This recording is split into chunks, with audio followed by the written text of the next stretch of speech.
Coming into this weekend at the Mid-Ohio Sports Car Course, there was forecast to be potential for rain, somewhere 30, 40, maybe even 50%. We have not got that at all. It's a beautiful morning here in Lexington, Ohio, and it is the same for the afternoon, about 81 degrees. Sunny right now trackside, and the Road to Indy presented by Cooper Tires actually will be wrapping things up here today, not Sunday morning, as happens on occasion, wrapping things up here with 2 races in the morning, 2 this afternoon.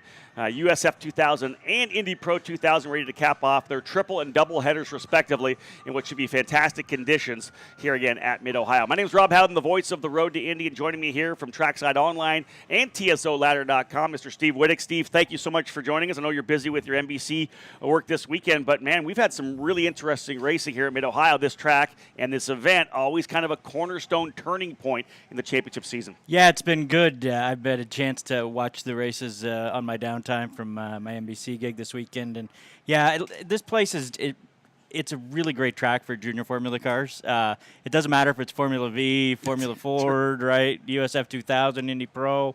It's just been a great track and provides a lot of action. I think it's probably a mix of the surfaces, a little slippery at times, and can be a little rough on the tires. A lot of tracks we go to, there's not a lot. You don't have to worry a ton about tire wear.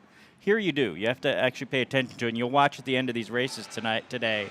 The guys are probably starting on their worst tires of the weekend, so, holding on to those tires for all 20 laps, and I think it's 25 laps, is going to be really important. Well, one of the interesting things, of course, about this track as well, it's a driver's racetrack. It's not so much like maybe a Road America where a driver maybe not quite right there has the big draft they can pull on, and that's not surprising that we see that in qualifying. The cream kind of rises to the top. Not surprising, the top 5 in points, sometimes the top 5 in qualifying, and we saw that, of course, in USF 2000 with both Miles Rowe and Michael D'Orlando being up front. Billy Fraser was up there as well. Chase Denmark, the drivers kind of within the top 5.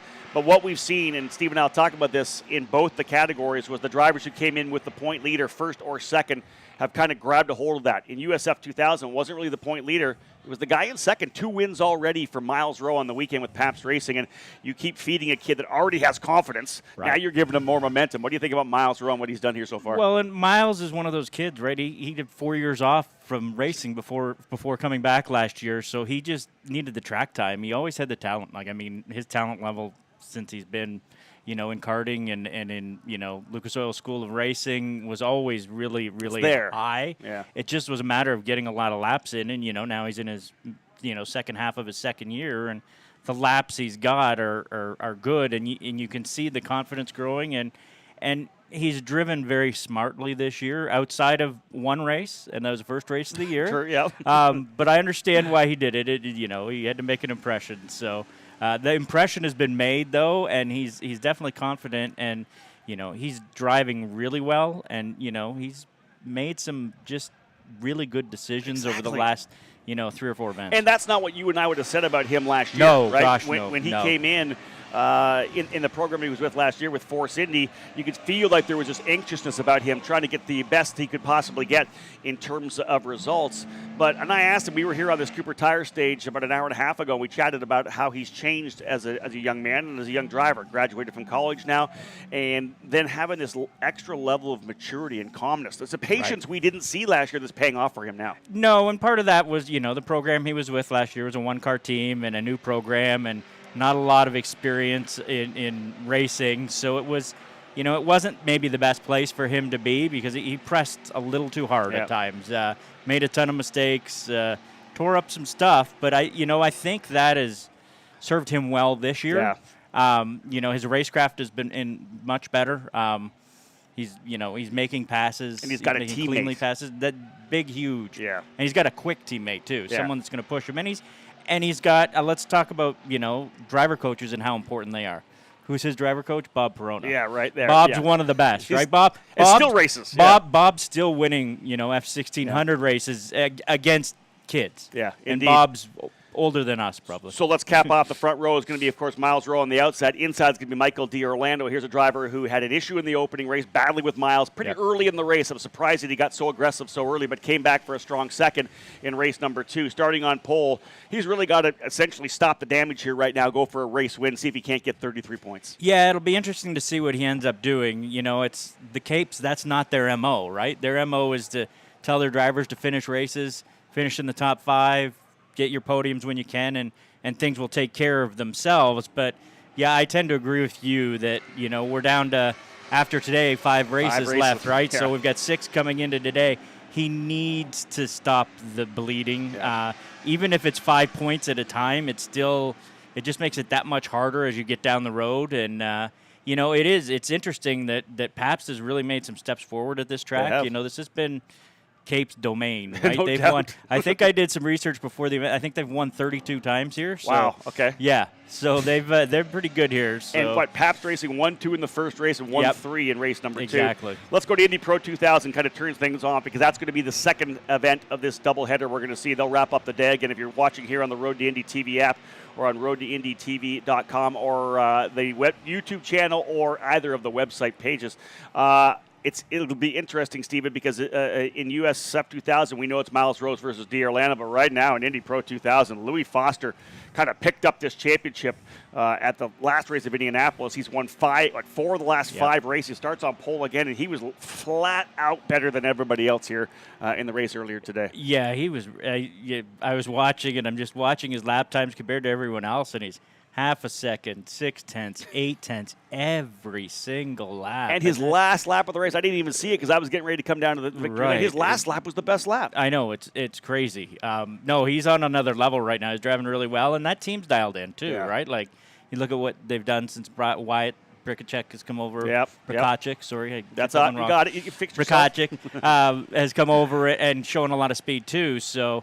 And I think that probably helps Louis, right? Like, it's more data. It's just that a little bit more of a push. So we always talk, you know, Steve, about the connection you have with your engineer, right? I don't care if it's the IndyCar series or down into somebody running Formula V. When you're talking about who your engineer is, you're sitting down, you're going over data, and there's that level of trust that starts to happen. We know that John Hayes, who is the engineer exclusive for Louis Foster, has been doing this for, 3 decades now. Time, I don't want to say 4 decades because John might get pissed at me, but he has been around a long time. You go back to early days of Formula 2000, even up in Canada, it ran a lot of programs.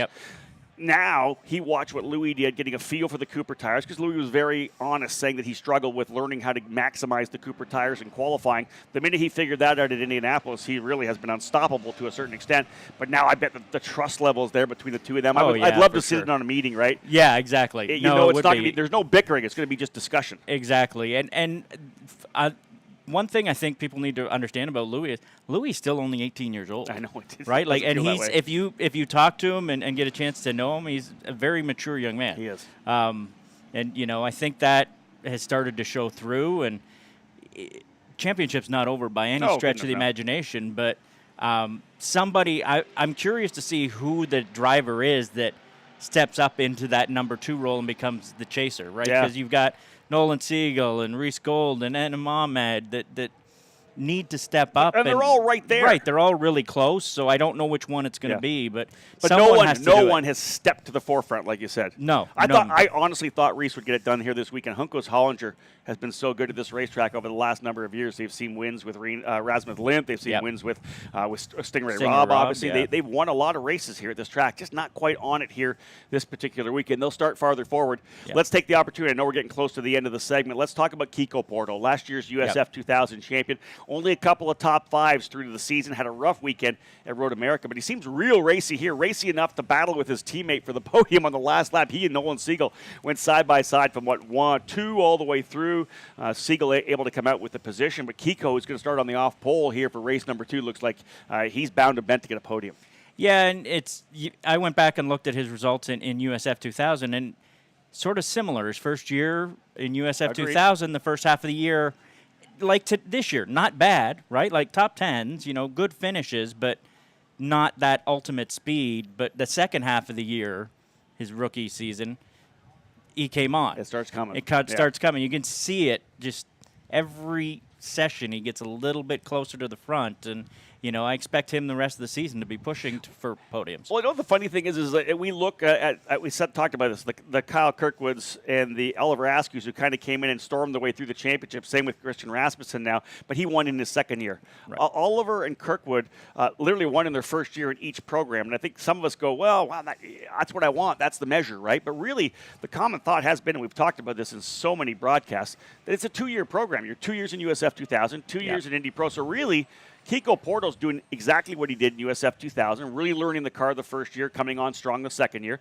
And here he is second half of the rookie season, duplicating what you said when he did his first year of 2-liter racing, where he literally starting to come on at the end. You know that he's going to be a challenger next year. Oh, yeah, for sure. It's one of those things where you just hope a driver can find the way to get back and get the budget back. And, he's exactly – don't think fans understand how good we've had it with guys like Renus VK and Kyle Kirkwood and – Oliver Askew. Those guys are next level talents. The normal path through, look at a guy like James Hinchcliffe, who spent over a decade in the IndyCar series, getting as a paid NTT IndyCar series driver, and he spent a year at BMW, a year at Mazda, 2 years in Atlantics, and 2 or 3 years at Lights, right? Yeah. And that it was a 6-year program for him, and that's kind of the way it needs to be, right? And it prepared him for IndyCar. If you're not that prodigy level talent, you need to take your time stepping up, and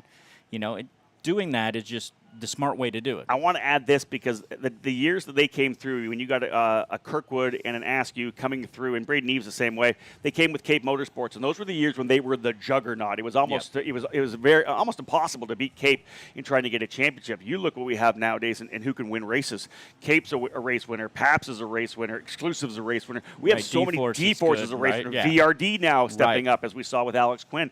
We have this parity right now that doesn't allow someone to come in and really dominate like we've seen before. Now we're seeing it from a rookie in Louis Foster now, who has won 4 of the last 5 races. But other than that, man, it's not easy to cakewalk through here as a rookie. No, it's definitely not, and it's interesting to see, and I think it's great for those younger drivers who are looking for a place to race. Is you look at a series like USF2000, and it doesn't matter what team you're with, you can win races, you can win a championship, and you don't see that everywhere else. You know, even at US worldwide, it doesn't matter. Junior level series, there isn't the parity we have right now. This is the stretch run right now. Final races here this weekend, a triple header for USF 2000, double header for Indy Pro 2000. USF 2000, just 2 more weekends, Toronto and Portland to cap it off. You throw in Worldwide Technology Raceway at Gateway for the Indy Pro 2000 drivers, their second oval of the year, and we find ourselves in a championship fight. We're going to have a great one here today. We'll see if Louis Foster and Miles Rowe can get it done once again to sweep the weekend, or we'll see whether or not one of the drivers can step up to challenge Foster, and if D. Orlando can stop the bleeding, as we said, in USF 2000. The countdown now on to the Command to Fire engines, so I'll head to pit lane right now. Big thank you to Steve Wittig for joining us here. Awesome to have you with me, my friend. Great racing for us, folks. 2 races here on Road to Indy TV. Don't go anywhere. We'll go racing after this.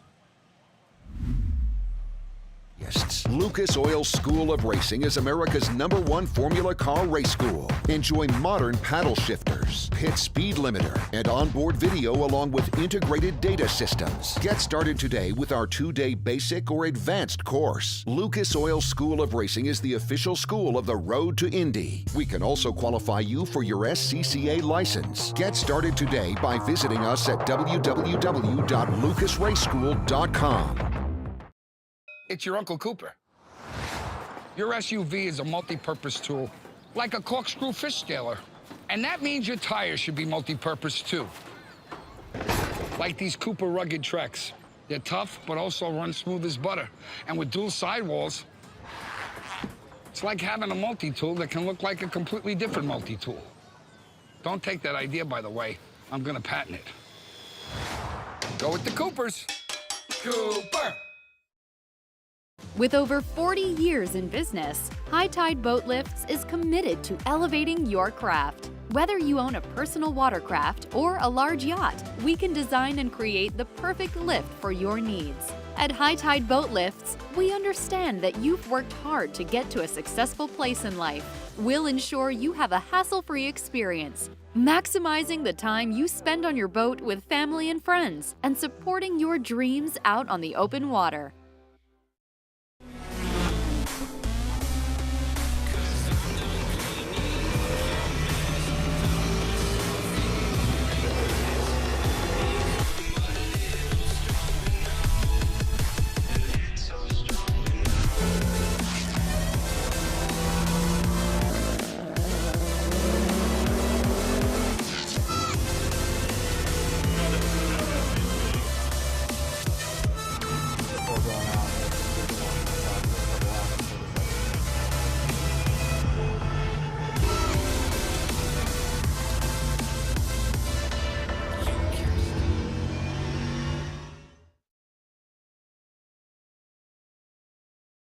It's your Uncle Cooper. If you and your truck are constantly tackling the regular duties of the day, go with a tire that can handle them all. Oh, man. I stepped in it. Go with the Coopers.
For Jay Howard driver development in the number.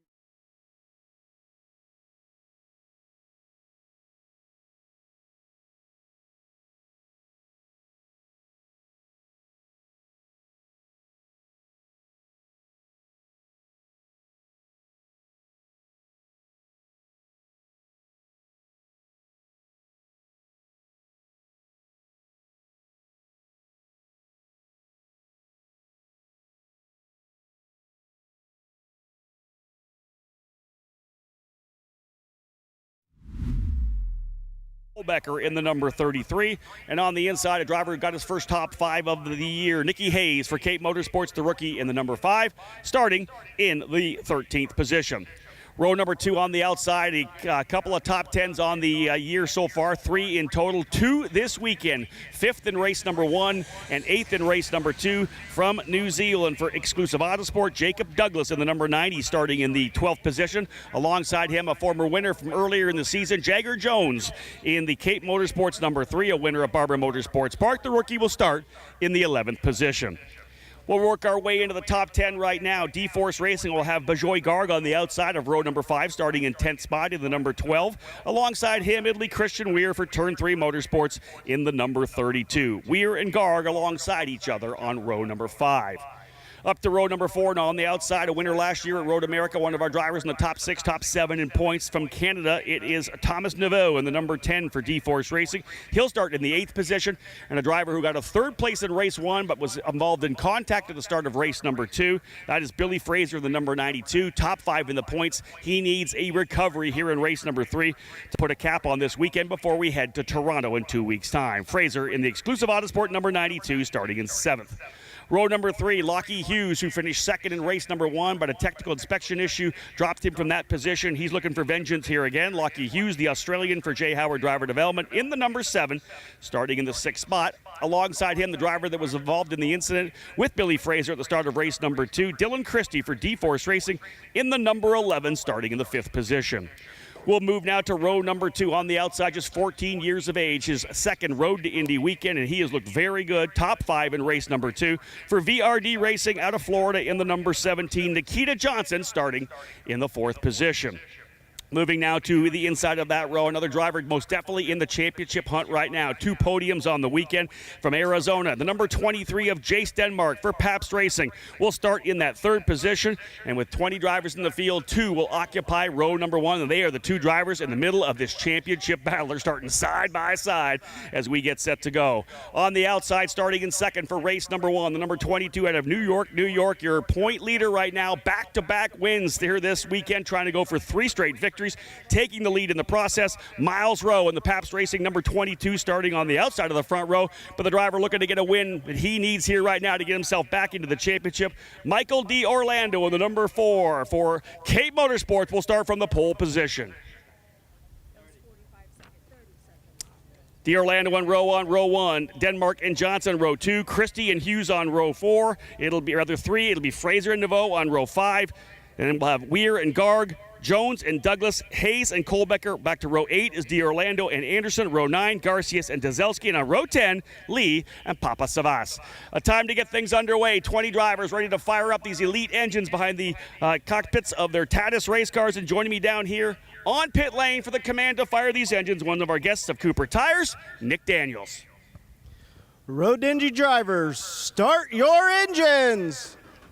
And engines firing up down here on pit lane. Time to go racing with the Cooper Tires USF2000 Championship. I'll head back to the tower for now, sending it up to John Fippen. Thanks so much, Rob Howden, as the engine's coming to life here on the pit straightaway as the finale of the 3-race weekend for the USF2000 drivers, as they are getting ready to crank it up here for the final time this weekend. We've had 2 great races, but it's been the Miles Rowe show, as he has been able to take the win in back-to-back rounds, notching his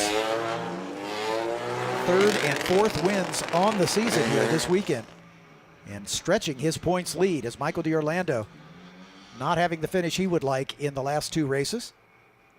Jace Denmark strongly on the podium. Billy Fraser also having a good weekend, as these drivers working their way out of the pit lane, and they'll head around behind the safety car and come to the start here on the front straightaway. Michael D. Orlando on the pole with Miles Rowe, the 2-time winner this weekend, in 2nd spot. Jace Denmark and Nikita Johnson. Nikita, the highest placed rookie in the qualifying order, will start outside of row 2.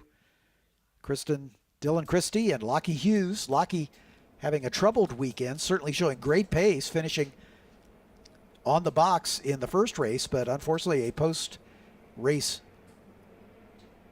tech inspection failure caused him to lose that position. Billy Fraser, a great recovery drive in race 1. Thomas Naveau in that 8th spot. Christian Weir and Bijoy Garg rounding out row number 5. Jagger Jones, 3rd-generation racer and a rookie in the series, alongside Jacob Douglas in the 90 car. As we are getting ready, as they're working their way down into turn number 4 behind the safety car.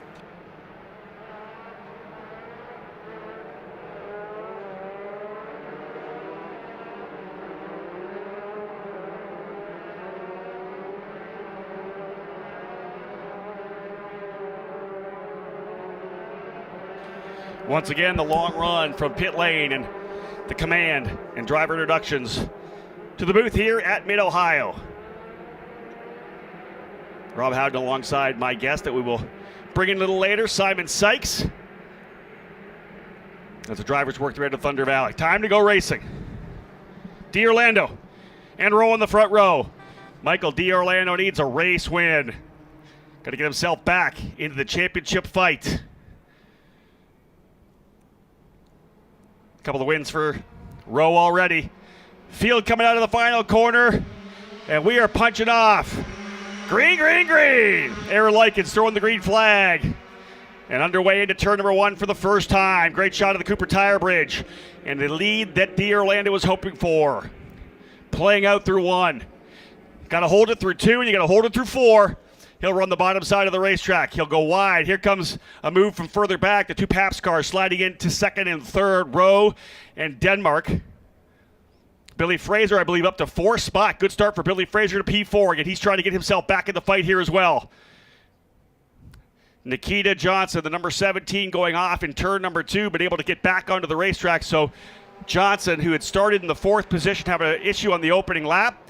He'll find himself back at the tail of the field, putting his head down, trying to work his way back forward. Does have the speed to potentially close up to the tail of the grid and get a couple of spots here. Side by side through turns number 4, 5, and 6. Lots of people still out there enjoying the action here. 2 road Indy races for you to cap off the day. USF2000 followed by Indy Pro. Michael D'Orlando doing what he needs to do on the opening lap, holding back the advances of Miles Rowe. But you have to believe in Miles Rowe's head. I've got 2 race wins. I just pulled out the point lead. Even if I finish 2nd here, mission accomplished on this weekend here at Mid-Ohio. I've done what I have to do with 5 more races still to go. 2 in Toronto and a triple header at Portland on Labor Day weekend. Little contact further back there. Spike Kohlbecker, I believe, having to do a course adjustment mid-corner through the carousel. Good scrap here right now between Thomas Naveau and Jacob Douglas as well. That will be for 7th. Opening lap in the books. We're now underway. And that's what you're hoping for. Get through the first lap cleanly. 1 driver all the way off the racetrack in turn number 1. You can see the gravel up there, but able to come on cleanly. We'll try to pick up that driver as they come through here. Could be damaged and they lose the front wing. Not quite sure. We'll try to pick up that car when he comes back around here. Another driver slowing, coming out of turn number 2, and he's actually to the inside of the racetrack. That's going to be the 61 machine of Nick D'Orlando. So it's been an up-and-down weekend for D'Orlando. Tough start in race 1. He battled his way up to the top 10 in race number 2, and then finds himself at the tail of the field here now, potentially out of this race in race number 3. D'Orlando, Michael D'Orlando, his brother, leading the way right now. We'll try to figure out what other driver was involved in the incident there. Again, you see the field working their way through now, turns 8 and 9. Couple of laps into this 20-lap for the Cooper Tires USF2000 champion. Michael D'Orlando doing what he needs to do now. That stretch away a bit. The last thing he wants to see, though, is a yellow flag. And sadly, if it does come out, the issue for it would be his brother, actually, on turn number 2, who potentially came to a stop. We'll see whether or not he's been able to continue. No yellow flag at this point. So we're still racing for USF2000. Figure out which driver was involved in the incident up top, and I think it might have been Jacob Douglas. Yeah, Douglas was the driver who went off in turn 1. Douglas off in 1 and able to come back on, but well down the order. Unsure if there's any damage to Douglas, but he has fallen from where he was and worked his way up into the 7th position. That moves Naveau to 7th, Jones up to 8th, Christian Weir and Bajoy Garg into the back part of the top 10. Field kind of settled in right now. A couple drivers dropping a wheel X in the exit of turn 2, but let's bring in now our guest here today. Joining me, Simon Sykes, who started the season racing with Legacy Autosport. That team elected to close its doors and focus next year on Indy Lights. So you're on the sideline, which I know is super tough for you. You don't want that to happen, but good to have you here because obviously you know what's going on. Let's bring you back real quick. Hold on. Another driver's gone off the racetrack. Pick up who that is. Oh, that's Nicholas D'Orlando. Simon trying to work his way back around. I'll try to bring out the yellow flag. We'll see if we can get back on. Great to have you with us. You've been here all weekend. You've been working with the VRD guys. I think I know a bunch of guys in Pat you've been chatting with.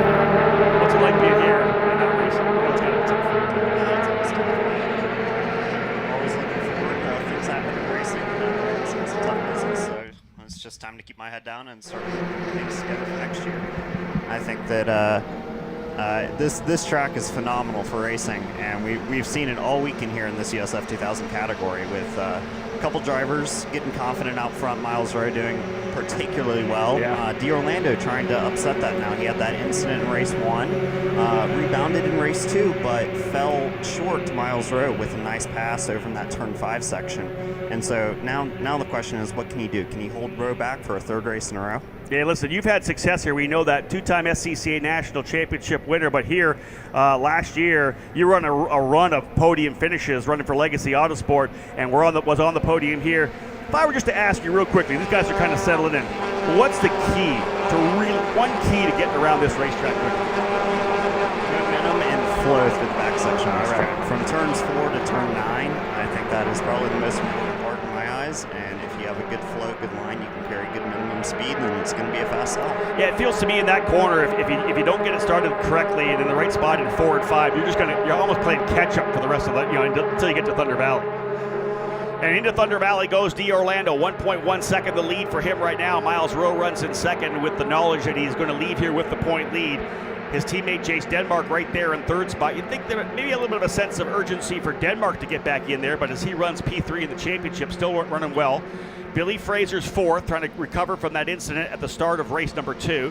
Christie 5th, Hughes 6th, Lockie Hughes out of Australia, his debut weekend here in USF2000. Thomas Naveau 7th. Jagger Jones 8th, Christian Weir 9th, and Bajoy Garg rounding out the top 10. Jacob Douglas and Nikita Johnson remain on the racetrack. They're going to try to see if they can't get themselves back up to Papasabas and Garcias, maybe even Anderson.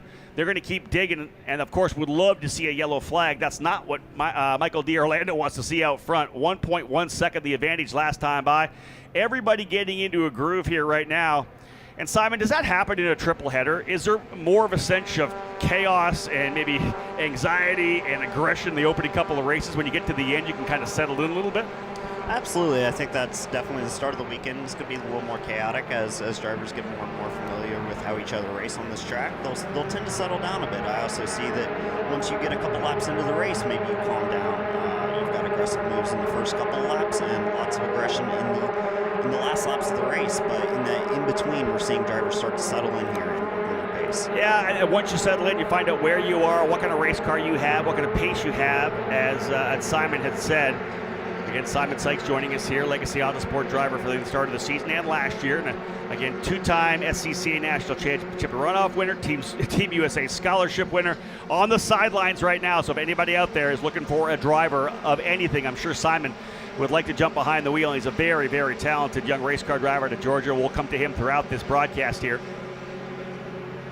It's a second right now for D'Orlando. Nobody else kind of pulling away anywhere. Rowe slotting into the position. Denmark still running strongly there.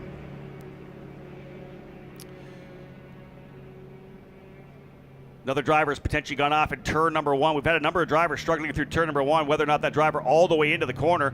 Another driver slowing there, coming up into the corner. Not quite sure who that is at this point. We'll try to get a pick up. That may be Billy Fraser. That may have been back-to-back issues for Fraser there in that white.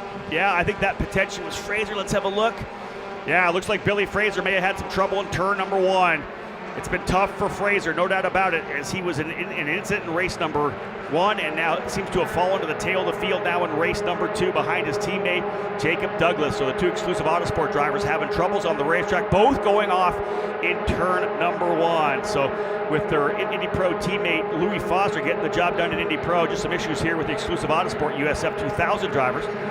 Again, they'll be looking for that yellow flag to potentially get themselves back up. Otherwise, it's a 1-second lead for Michael D'Orlando over Miles Rowe. And a 20-lapper, we're only 5 laps in. Still a long way to go in this one.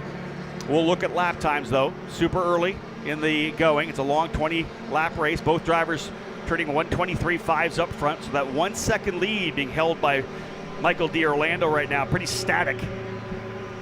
Rowe, Denmark, Christie, and Hughes. Move Christie now up into 4th. Hughes up to 5th. Naveau to 6th spot. Jones to 7th. Weir up to 8th. Gargan to 9th. And Kohlbecker now 10th, as Fraser falling down to 19th. Douglas running 18th after the consecutive issues in turn number 1. In front of them, Nikita Johnson. He had an issue in turn number 2 as well. So a number of the drivers we saw in the top 10 throughout this weekend have found themselves with issues here at the start of race number 3. When you got to put your head down, you can see right now the Douglas closing up, or rather Nikita Johnson closing up on Evagores Papasavas. Oh, there's some racing right there. That is one of the D-Force drivers battling it out with the J. Howard driver development car. Trying to figure out who that may be. That may be, trying to figure, that would be Lockie Hughes, potentially, and Dylan Christie, I think. Dylan Christie in the number 11, Lockie Hughes in the 7. Trying to see where those two cars are lining up. Yeah, this is him, right? This is Christie and Hughes, and then Neveau and Jones. That is actually fourth, fifth, sixth, and seventh, nose to tail, coming down into the carousel. Looks like Christie's doing whatever he can to keep these guys at bay. And Lockie Hughes trying to find a way by, finished second in the opening race, but lost that position to a post-race infraction. Simon, you're getting pressed like that. Let's say you're not quite as fast as the guys in front of you. This seems to me like a racetrack, however, that you could probably, if you dig in and run a decently defensive line, not lose too much speed, you can really hold everybody at bay. It's a tough place to pass. It is a tough place to pass. Unfortunately, there are those races where you just can't go forward, and it's a hard reality to accept at a time when you just have to dig in and start defending. This place being hard to pass, it is tough. There's turn 4, turn 2, and not too much else around here, but it can be done, and we'll see these top 3 are starting to gap themselves, and Dylan Christie is really, really defensive from both his teammate and Lockie Hughes behind. Let me ask you this question. One of the other things, only a set amount of tires to be able to use throughout the weekend here. This is probably the worst set of tires they've had, potentially, unless somebody kind of saved a set until the end. When you get on a track like this, so much different than testing, so much different than practice and qualifying on Friday. You've had IndyCar out here quite a bit. You had the Stadium Super Trucks out there. This track keeps changing, and then you may not have the best set of tires. What kind of a race car do these guys have right now? Is it tough to drive? I mean, we're late afternoon. It's pretty hot out here.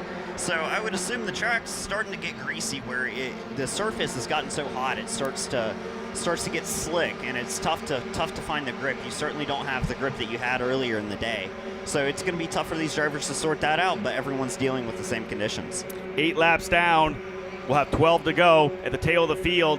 Douglas and Fraser trying to close up the Papa Savas. Johnson's been able to get by already. Lockie Hughes finally able to get by Dylan Christie. So all that pressure being put on Dylan Christie. You see the top 3 drivers pulling away as they come down the downhill right hand off camber keyhole. That is Lockie Hughes is now cleared. So a couple of D-Force drivers lined up in 5th and 6th, and Christie and Neveau. And then Jagger Jones right there as well with Christian Weir, Bishoy Garg, and Spike Kohlbecker. Lockie Hughes, again, that's another tough thing, Simon. The guy comes in here in his debut weekend, opening race, really hustles that J. Howard car to the lead pack, ends up finishing in second. At the end of that race was absolutely physically spent because he's never driven one of his cars for a 20-lap run, much different than the car he's driven before. He was, just totally spent, no more energy, but then to get the second, the jubilation of that, then to find out later that you just missed the weight on the car. That was actually the penalty. They did not make weight, and it wasn't a ton. What does that do to a driver's psyche? How do you bounce back? It's tough as a driver. I mean, it wasn't his fault. He drove a great race at the end of the day. His first weekend in, he came out and impressed everyone. He drove a great race, has been driving well all weekend, has been competitive all weekend. So I really hope that he can find his way back to the podium here and recover from that unfortunate race. That's what I said to him when I went back in the paddock. I know I saw him earlier today, and I know he was absolutely gutted with what happened yesterday, but I said, listen, it was close where it was on weight, but the bottom line is you came in here and put on a show, right? You showed everybody what Lockie Hughes is made of. I know that when I talked to him at Indianapolis on the road course weekend in May, he talked about how he wanted to get into USF2000 in 2023. That's the total goal for him now. But to be able to come in here and what he's been able to do with J. Howard driver development, you have to feel like he's going to push even harder, knowing that he has the ability to run at least near the pointy end of the grid. Absolutely, and he's certainly going to be one to watch in the future here. He's done well to come in, and first weekend it's tough, but he's run against some of the best drivers in the country, drivers with far, far more experience, and held his own as he is doing now. Yeah, that's it. And that shows the natural talent for sure as he continues to run here in that 4th position. And his lap time is very similar to those drivers in front of him, although D'Orlando and Rowe down to now 1:23.2s. Those two drivers really have been the class of the field throughout this weekend here at Mid-Ohio. They've been running the fastest laps. D'Orlando, even with the issue he had in race number 1, did turn the fast lap of the race. He was able to grab that 2nd place finish to Rowe earlier today in race number 1 to essentially stop the bleeding of his point lead going away. He's going to try to dig in here and see if he can't get a win. That would close him back up a bit. Like I said, only 5 more races to go. And Spike Kohlbecker in the 33 has come to pit lane. An issue for Kohlbecker. Looks like potentially the front wing, the crew, the Turn 3 Motorsports crew going at it here for Spike Kohlbecker, trying to get him back dialed in. Not sure what it is for Kohlbecker, but he'll fall to the tail of the field as well. That's going to move Nicky Hayes up into the top 10. Hayes goes to 10th. Danny Dzelski up to 11th. Jackson Lee 12th. Garcias in 13th. Johnson 14th. Anderson 15th. Lockie Hughes pulling away a little bit there from Dylan Christie, having gotten by. Spike Kohlbecker able to get back on the track and continue as he circulates his way around. Oh, there's a driver's gone off. We have a driver off. One of the J. Howard driver development cars has gone off, looping it very likely on the exit of turn number 4, carrying a lot of speed through there. He's gone off to the inside of the track. Let's see if he can refire. Otherwise, this is going to be a gift to a lot of people, primarily Johnson, Kohlbecker, Fraser, and Douglas, with potential opportunity. We'll have a look at the replay of the driver having trouble in turn number 4. Let's have a look at that here right now, and we'll find out whether or not the full course yellow will indeed come out. Side-by-side drivers coming through, someone way on the outside. Down goes that left rear. You're on the power. You can see the thing spinning away, and at that point, once you do that, you are going around. It sounds like that is the number 8 machine of Danny Dzelski. Dzelski able to refire, and I don't think that we've gone full course yellow. So Dzelski able to get himself back on the racetrack. Simon, how easy is that to do when you're side by side with a driver like that trying to run the outside? It's certainly easy, and this is a place where turn 4 you run it into the corner very hard. If you're going side by side with somebody, you obviously want the advantage. If you're on the outside, you're going to drive it in as hard as you can. And at the end of the day, if it's half a car width too wide, then that can happen. And that's it. You know, the great thing about turn 4 is it's an easy pass down the inside if you can get done the inside. It's the race to the the exit point. But if a driver blocks to the inside, you can really run the outside here. There's enough grip out there. I think he was way outside Danny was way outside the grip level there. But you can run around the outside because as long as you beat them to the exit point, you're set up for the inside of turn number 5. It's a great corner, but again, like you said, you're kind of running the razor's edge depending on where you plant the car on the turn in. Exactly. That camber in turn 4 and the banking helps you just roll more speed than really you think you should be able to. And the inside to turn 5 is certainly an excellent passing opportunity, one of our better ones on this track. 11 laps down, 9 laps remaining here for the drivers in the Cooper Tires Grand Prix of Mid-Ohio, the USF2000 finale, part of a triple header here for this category in the road to Indy. D'Orlando, Rowe, Denmark, Hughes, and Christie, the top 5. See a number of the drivers up front, followed by the wayside a little bit. Tough one for Billy Fraser, his second consecutive finish, very likely outside the top 10. He's now got by his teammate Jacob Douglas and is trying to set out to see if he can't reel in Evagoras Papasavas to go to 15th position. It'll be a fight for him to potentially get to Victor Anderson because the field here is just so evenly matched. Even though Fraser did qualify significantly better up front, the simple fact is that this field separated on time by less than a second. So it's not like you're making up tons and tons of gap time every lap. We do see Nikita Johnson working his way up. He's been able to get by Anderson, and he is now on the gearbox of Jorge Garcia. So Johnson, who went off on the opening circuit, turn number 2, fighting his way back up, and maybe able to scrap his way back up into a top 10. It's not done yet for him with 8 laps remaining, as 12 laps have gone into the books. A 1.5 second lead for Michael D'Orlando. And actually, look at the fast laps of the race right now. It's actually Johnson and Fraser. 123 flat for Johnson, 123.1 for Billy Fraser. Those guys are running front row times as they're trying to work their way back forward here now. But again, just see that they can't get a scrap back, a point here and a point there. Simon, how impressed are you right now with Michael D'Orlando? Here's a guy that was challenged, came in as the point leader, was battling super early. I was a little surprised by how hard he battled early in that opening race. I thought he might have settled in a bit and tried to pull away with Rowe, but battled hard, got into a couple incidents. Chase Denmark was in there, a bunch of drivers getting aggressive on the opening circuits. presses that reset button, sets himself this morning, comes back for a second place finish. Now he's back into the lead. This is definitely, as Steve Wick and I talked about in the pre-race show, kind of stopping the bleeding of what's happening with Rowe having such a fantastic weekend. If he's able to win here, that's the momentum you want to take. You've stopped Miles' momentum, grabbed your own, going into Toronto in just 2 weeks' time. Especially when you have two guys that are in a title fight like this, running 1-2 all weekend, you're obviously going to be thinking about the point swings and how they can happen. To recover some points here is going to be a great mental boost to go into Toronto with for D'Orlando here.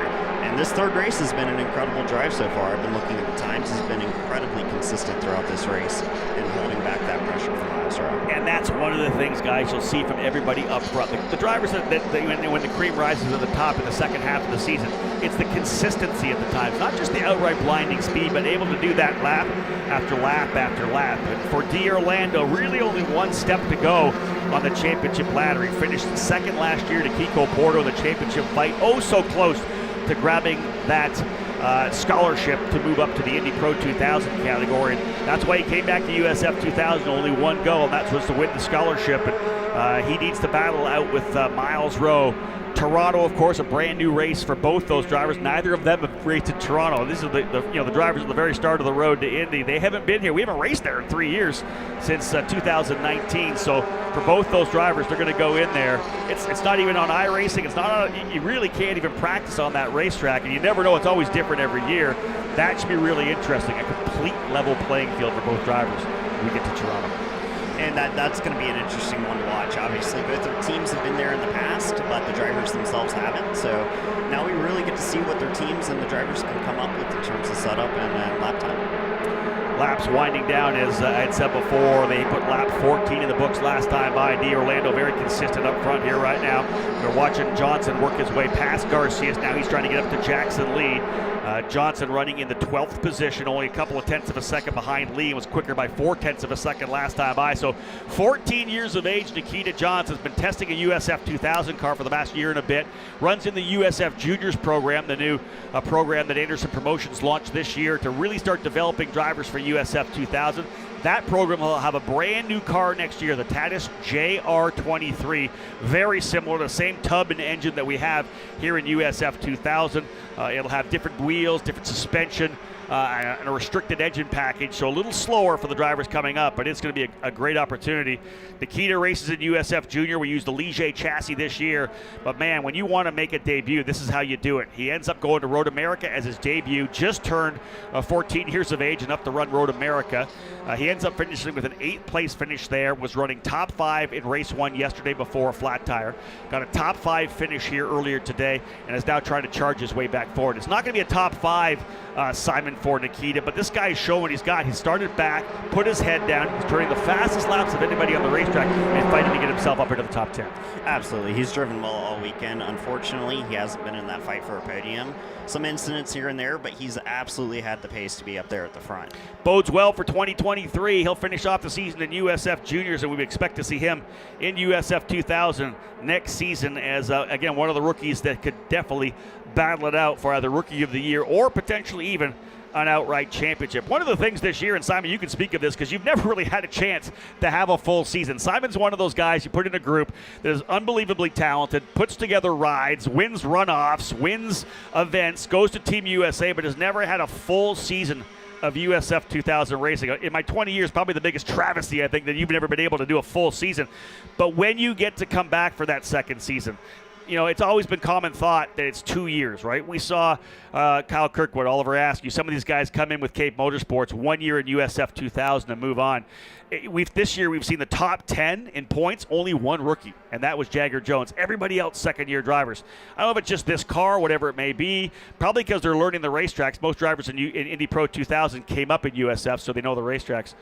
That second year, especially when they're younger, they're such different drivers. They're more mature. The second-year drivers, those sophomores, always stand up to the top. Absolutely. We've seen it throughout this field. I mean, our top 3 currently are all second-year drivers that drove well last year and have been improved since then. Look at this battle here right now. Fantastic scrap. I want to say that's Christian Weir potentially trying to work his way forward. We got a lot of drivers battling it up. We've got as well Thomas Naveau not that far behind Dylan Christie. Jagger Jones is right there as well. Christian Weir's got Garg and Hayes and Johnson all within a second behind them. This is some tremendous racing.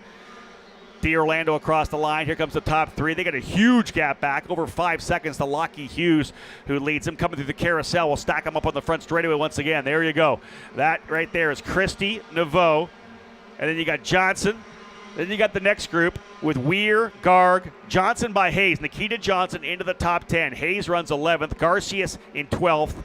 Lee in 12th, Garcias in 13th, Anderson 14th, and Jacob Douglas now up into 15th position. Is what happened to Billy Fraser just coming across the line. He dropped back a couple of spots again. Douglas now up to 15th, Papasava 16th, Fraser 17th, Dzelski down a lap, as is Kohlbecker, and of course, as we said, Nick D'Orlando out on lap number 2.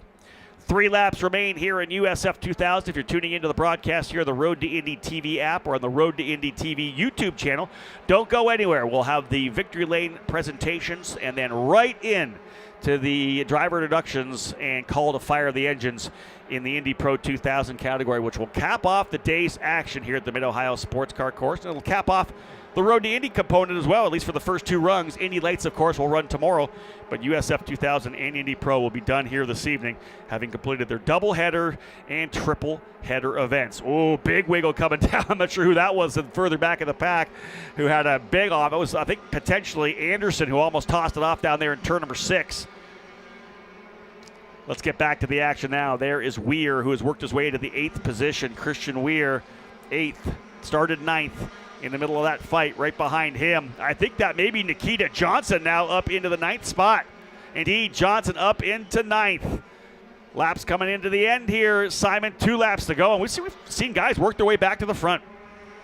Absolutely. Nikita's done a great job here. He's been turning some of the fastest laps all race. His pace has been pretty incredible throughout this event. All weekend he's been fast. Unfortunately, some incidents have set him back in some of the races, but he's showing his maturity in that he's not getting down on himself, and he's pushing forward to just do the best he can.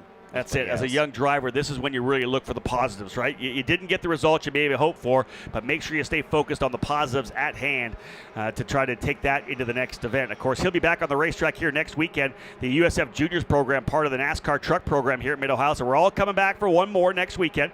This is a tremendous battle further back as well. That is Weir having it out here right now. Christian Weir scrapping it out with Nikita Johnson, tries to go around the outside. Johnson, I believe, has done it. He has worked his way up into 8th. Nikita Johnson back into the 8th position. Again, the second fastest lap of the race as Michael D'Orlando resets fast lap, and that is huge for this championship. That's a bonus point as well. White flag flying. 1 to go. They're showing the 1 to go sign here. Final lap on the racetrack for USF 2000 to cap off this triple header. It's D'Orlando up by 3.1 seconds, doing a tremendous job. Denmark, Rowe, Hughes, and Christie, the top 5. Although Dylan Christie's got Thomas Naveau ready to challenge for the position. Through turn number 1. And D'Orlando has responded. That is the lead right there, back to Jace Denmark. Denmark getting through Rowe as well. I didn't see that happen. That was last lap. Jace Denmark has gone into the 2nd position. That's going to close him up in the championship as well to the leader, Miles Rowe. So this is big for Denmark to get closer. Jace Denmark runs in 2nd. And again, potentially Miles Rowe potentially going off in turn number 1. Not sure what happened there with Miles pushing turn 1. We've seen a lot of drivers struggle with the opening corner here today. But this is the final lap on the track. Denmark jumping up into 2nd for a little miscue there for Miles. He'll drop to 3rd. That's going to even give more of an advantage for the driver coming out of Thunder Valley. He was challenged all weekend long, came as the point leader, and will cap as the final race winner to take the momentum to Toronto out of the final couple of corners. The winner on race 3 in the Cooper Tires USF 2000 Championship here in Mid-Ohio is Michael D'Orlando. Big victory for D'Orlando and Cape Motorsports as he wins over Jace Denmark by 3.3 seconds. Miles Rowe, after the off in turn 1, ends up in the 3rd spot. We got 2 drivers together further back in the pack. That is a wreck from Garcias and Lee. Jackson Lee, I believe, and Jorge Garcias into the wall coming through the carousel. Actually, the entry into the carousel coming up out of the corner. You see the Hamaltro safety crew already rolling. 2 drivers hard off the racetrack. Hopefully we can get a quick replay of that before we have to head down to Victory Lane. But that shakes things up a little bit. And it's kind of a help, at least for Billy Fraser. He ends up coming back to 14th as Garcias and Lee get collected coming down into turn number 11 and 12. Here is the replay. We're going to get a chance to see this as they come back out. As they come over out of Thunder Valley through turn number 11. Let's see what happens. You wonder if somebody dropped a wheel. No, they're side by side coming up through there. Garcias gets pushed off the racetrack to the inside with Lee. He's 4 wheels off, shoots back across the exit curbing right into the side of Jackson Lee, ends up losing the right rear of that machine. The contact throwing it up in the air. He goes into a clockwise turn. Man, you hate to see that in the final lap, especially when you're racing. They're probably racing for, I think, 13th or 14th. Yeah, it's a tough spot. Turn 11 it's a fast left-hand kink where you typically don't see passing. Obviously, it's the last lap, but drivers want to go for it. But these things can happen. You just have to sometimes manage your expectations. If it's a day where you finish 15th, sometimes it's just better to finish 15th. That's it. Here's your unofficial results. Michael D'Orlando with the win over Jace Denmark and Miles Rowe. Pabst Racing, 2 drivers on the podium in all 3 races here this weekend. Lockie Hughes coming back to P4. Good run for Lockie. Dylan Christie, his best run of the season, ends up P5 ahead of Thomas DeVoe and Jagger Jones. Nikita Johnson, who was last at the end of the opening lap, scraps his way back up to 8th. A tremendous drive for the young 14-year-old. Bajoy Garg and Christian Weir rounding out the top 10. 11th went to Nicky Hayes. 12th, Victor Anderson. 13th, Jacob Douglas ahead of his teammate Billy Fraser. Evagoras Papasavas ends up in 15th. Danny Dzelski and Spike Kohlbecker. And then, of course, the contact between Jackson Lee and Jorge Garcias put those drivers to the tail of the field. 18th and 19th ahead of the DNF driver, Nicholas D'Orlando.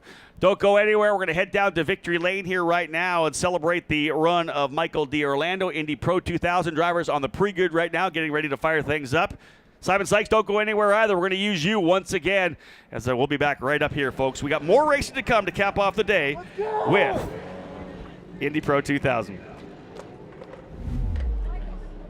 Lucas Oil School of Racing is America's #1 Formula Car race school. Enjoy modern paddle shifters, pit speed limiter, and onboard video along with integrated data systems. Get started today with our 2-day basic or advanced course. Lucas Oil School of Racing is the official school of the road to Indy. We can also qualify you for your SCCA license. Get started today by visiting us at www.lucasraceschool.com.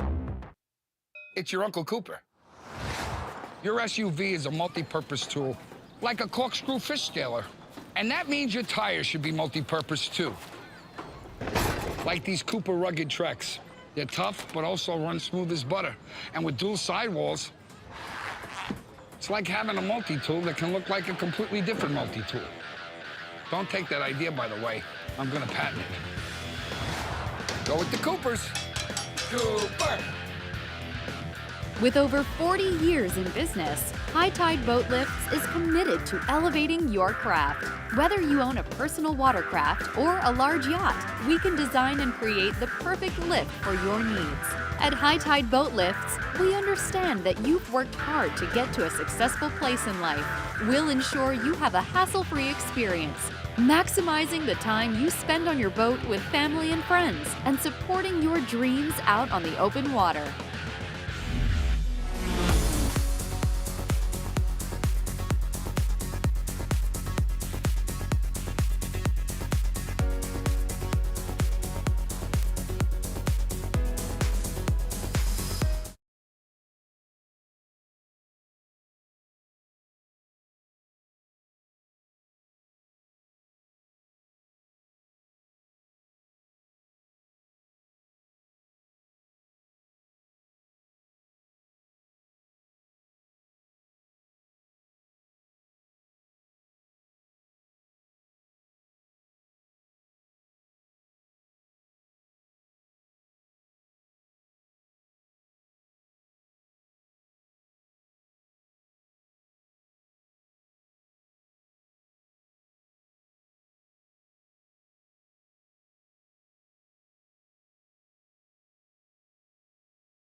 So, ladies and gentlemen, down here in Victory Lane, we'll get things right underway right now as we have the drivers who have capped off a triple header in the Cooper Tires USF2000 Championship. We saw a lot of action, not so much up front, a lot of it more mid-pack and back. The drivers who are up on the podium here, the top three in the points right now. The cream, as they say, does rise to the top, and that's what we have here today.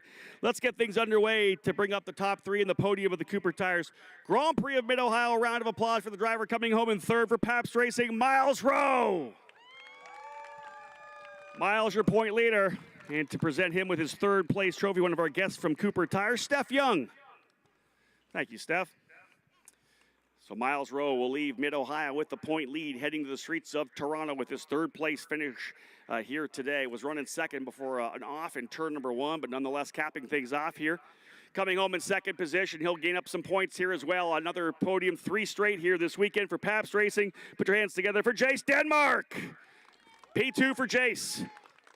Tightening this championship up in a big way, and to present him with his trophy, it'll be Phil Wells, one of our guests from Cooper Tires, bringing Jason another piece of hardware. He's been collecting a few of those throughout this season, a winner earlier in the year, but this top three in points definitely heating up as we have 5 more races remaining. Crucial victory for this driver here, though. Came in with a point lead, had an issue in the opening race, come back to second in race number 2, and the win here definitely limiting the damage on the weekend, finishing as your race winner for Cape Motorsports. A round of applause for Michael D'Orlando. Michael, you've had a lot of race wins. This was a big one. This is one of the ones you needed. Yeah, for sure. Obviously, I didn't get off to a good start this weekend. Race 1 had with that little incident there. But yeah, I came back in race 2 with that second place, although it wasn't exactly what we wanted with this kid over here running away with it. But yeah, this is definitely what we needed. Obviously, we're a little bit of points down right now, but this gives me momentum back. It helps. It's really easing on the mind. But honestly, I couldn't do without with you guys. Cape Motorsports, Rising Star Racing, DB Collaborative, my family. That's all here. Thank you so much for making this possible. And let's get this next one at Toronto, right? That's it. We're going to Toronto. Get up on top here, man. Congratulations, Michael D'Orlando, folks, with the race win. Let's bring that trophy in for him. And that'll be Audrey Mariquin from Cooper Tires going to bring that trophy in. And again, Michael D'Orlando, the energetic driver from Hartsdale, New York. Again, limiting the damage here with a fantastic drive out front, and even maybe more key at the end. He did not have the fast lap of the race. There's a bonus point for that. That was Nikita Johnson. Team got on the radio and said, this is what we need from you. He put his head down, got the job done.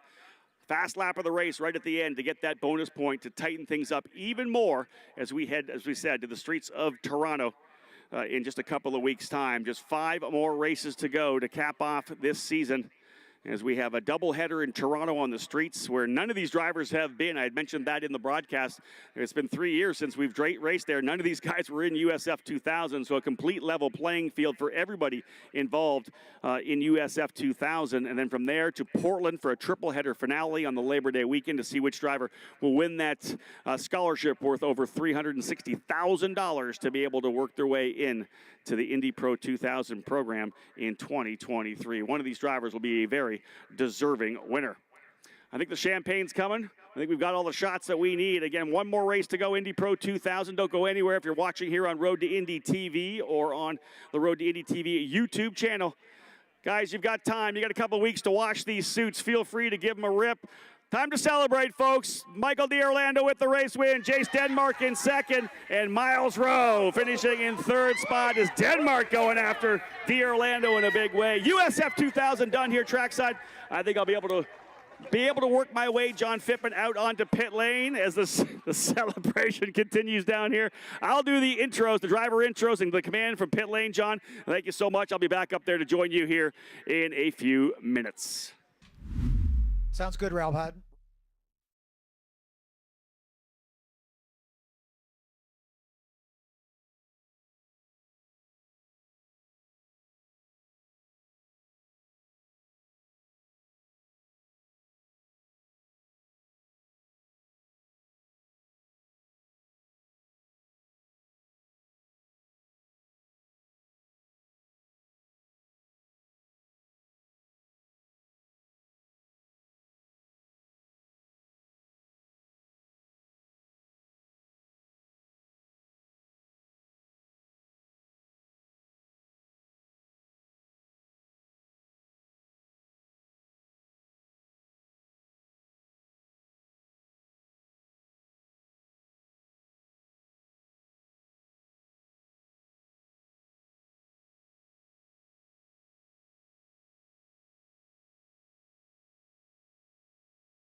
Campers, I want to remind you to be sure to be at your campgrounds at 6 o'clock. That's about 15 minutes from now, as the Honda Drivers Parade will be coming through the campground. Drivers from Rahal, Letterman, Lanigan, and Meyer Shank Racing will be driving through the campsites, handing out special prizes for those with impressive decorations. So be at your campsite to greet the Honda Drivers Parade coming up at 6 o'clock.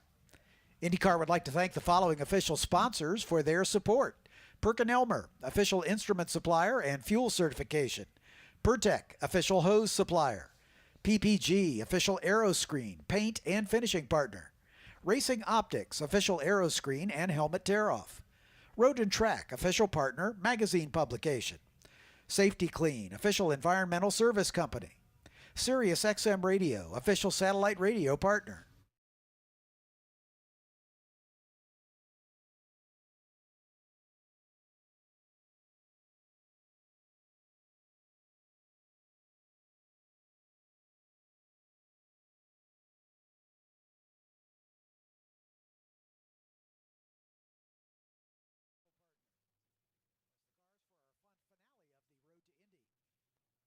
Making their way down the pit lane, Rob Howden is standing by for opening ceremonies for the last race of the weekend for Indy Pro 2000.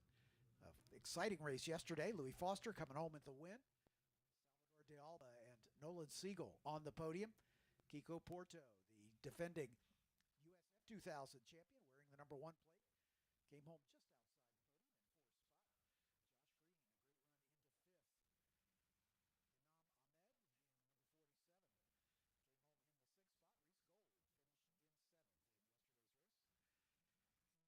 Sounds like Rob Howden is ready to get the show on the road, so let's send it down trackside to Rob Howden, the voice. John, and indeed, getting set to cap off our component of the Road to Indy here this weekend, both USF 2000 and Indy Pro. USF 2000 in the books, a big win for Michael D'Orlando to get himself back where he needs to be, build some momentum as we head to Toronto on those tough streets in 2 weeks' time. Drivers here are going to try to do exactly the same thing. Louis Foster will start on the pole position, trying to keep that thing rolling to see if he can't have the momentum to go all the way through to Portland and the season finale and this championship in the Indy Pro 2000 program. Let's have a look at the grid right now as we have 13 drivers set to take off for the last race of the day here at the Mid-Ohio Sports Car Course. 13 drivers in the field, as I had said, starting at the tail of the field for Turn 3 Motorsports. From Ireland, former Formula Ford Festival winner Jonathan Brown, the rookie in the number 2, starting 13th. And on row number 6, it'll see Jordan Missig on the outside from Illinois for Pabst Racing. The rookie in the number 19 has been getting better and better throughout the season, tightening up the tail and the front of this grid. Missig's had some strong runs throughout this season. Alongside him, Josh Green, one of the race winners earlier on this season. Josh Green still in the top 5 in the championship fight. The rookie in the number 3, starting in the 11th position inside of row number 6. Row number 5 on the outside, a driver who won the USF 2000 championship a couple of years ago. He is a local driver from New Albany, Ohio. Braden Eves in the number 4 for J. Howard Driver Development, starting from the outside of row number 5. Alongside him, his teammate Salvador De Alba in the number 6, who's been on the podium already this weekend. A great run in race number 1. The Mexican NASCAR and Super Copa driver for J. Howard Driver Development, the rookie in the 6, starting in 9th. We'll go down to row number 4 on the outside from Colorado for Exclusive Autosport. It's the number 92 of Wyatt Prokachik. And on the inside, Jack William Miller from Miller Vinatieri Motorsports with Exclusive Autosport, looking to bounce back after a rough opening race. The driver of the red number 40 starting 7th and will have his sights set firmly forward. Row number 3 on the outside, one of the drivers right in the middle of the championship battle here as well, currently second coming into the day, Nolan Siegel for D-Force Racing.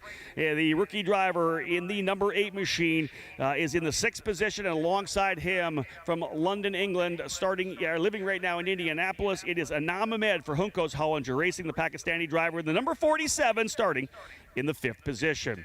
Row number 2, now a driver who has won here before. He's a race winner in both USF 2000 and Indy Pro from Miami, Florida for Juncos Hollinger Racing. 2nd place in points coming into this race here today. Reese Gold in the number 55 will start in the 4th position. Already a winner on the season here, looking to see if he can't get himself into the point here at Mid-Ohio. Driver who had some issues in the opening race getting a real good chance for redemption here. Yuvan Sundaramurthy in the number 18 from Delafield, Wisconsin for Pabst Racing has a chance to work his way forward. He'll start on the inside of row number 2 in that number 18 machine. A winner in USF2000, a rookie here in Indy Pro, Sundaramurthy starting alongside Gold on row number 2. But the drivers up front, very different positions in their career. Driver who starts on the outside of the front row from Brazil for D-Force Racing, the reigning USF2000 champion out of Brazil. As I said, it's Kiko Porto, the rookie in the number 1 machine, starting on the outside of the front row. But the driver here right now starting on the pole position in the Copart exclusive Autosport machine, it's Louis Foster out of England in the number 90. He has won 4 of the last 5 races. He is the driver with the momentum right now and trying to keep that going here today. He'll look for race win number 6 with an opportunity to stretch that point lead heading in to the streets of Toronto event. It'll be Foster and Porto on row 1, Sundaramurthy and Gold on row 2, Ahmed and Siegel on row 3, Miller and Brkacic on row 4, De Alba and Eves row 5, Green and Missing on row 6, and Brown on row number 7. So once again, 13 drivers getting set to go, and it is time to fire things up. As I said, 13 drivers ready to fire up these engines and get out there for 30 laps of hardcore racing to wrap up things here on Saturday. And to do that, we have to give them the command to fire engines. And to help me with that role, it will be one of our guests from Cooper Tire, Tracy Spangler, with the command. All right, Buckeye Nation, road to Indy drivers, start your engines! There you go, Buckeye Nation. We're firing things up here right now. Road to Indy drivers, let's do this. Indy Pro 2000, fired up and ready to go.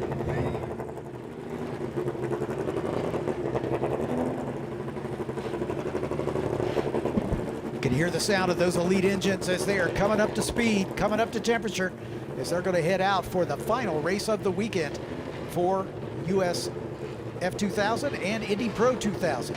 We had 3 rounds for Indy Pro, for USF2000, 2 rounds for Indy Pro, and this race about to get underway. Louis Foster looking to sweep the weekend, coming with the win in the first round. Kiko Porto on the front row with him, hoping to do better than his 4th place finish in round number 1 for the weekend. Yuvan Sundaramurthy with a lot to prove. Sundaramurthy falling out early on lap 9 as he fell out, or on the first lap, excuse me, as he fell out, did not score points in race number 1. So looking for better things from Yuvan. He'll start from row 2. Reese Gold in the thick of the points battle, looking to have a good run here in starting in the 4th spot. He finished down in 7th in race number 1. Inam Ahmed, of course, in the 47, starting in 5th. He finished 6th in race number 1. 6th place starter Nolan Siegel, the rookie in the number 8.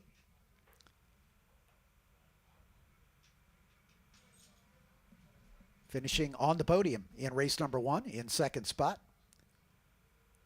Jack William Miller, Wyatt Brkacic, Salvador de Alba, who came home 2nd, starting back in row 5. Look for him to work forward. Braden Eves, the local driver from New Albany, Ohio, had an 8th place finish in race number 1. Looking for better things here as he'll start from that 10th spot. Rob Howden making his way back to the booth. We'll turn it over to him.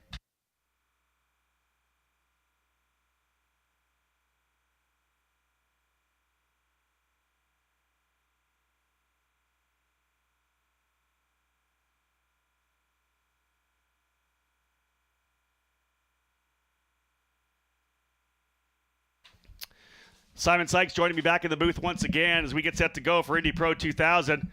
Working their way out of turn number 9. Fire things up for these drivers here. Final race of the weekend for the USF2000 Indy Pro 2000 drivers. Louis Foster on a run right now. We'll see if he can continue.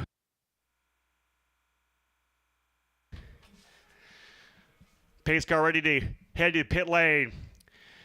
Louis Foster on the inside. Kiko Porto on the outside. Opening lap will be crucial to see if Foster can get away. Ready to punch off on the throttle. They get themselves up onto the line. And we're underway. Green, green, green. And a big start for Salvador de Alba in the back. They'll go 3 wide into 1. Check this out under the bridge. Let's see if they can get through cleanly. Good so far. Out of turn number 1 up to turn number 2. Foster trying to get that opening lap run. Does he stay to the inside? And I think it's actually Kiko Porto to the lead. Porto has taken over P1. Foster sliding into second.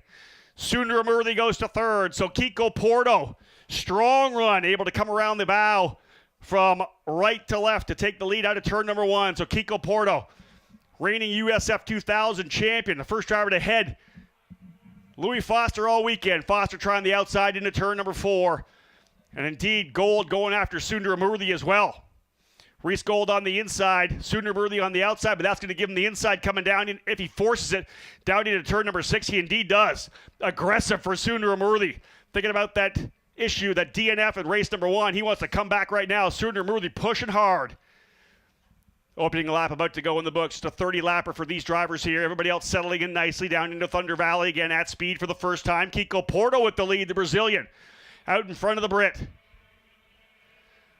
Little mid-corner oversteer there as the car getting a little wiggly, a little bit of a tank slapper for Porto coming out of turn number 12 through 13 and 14.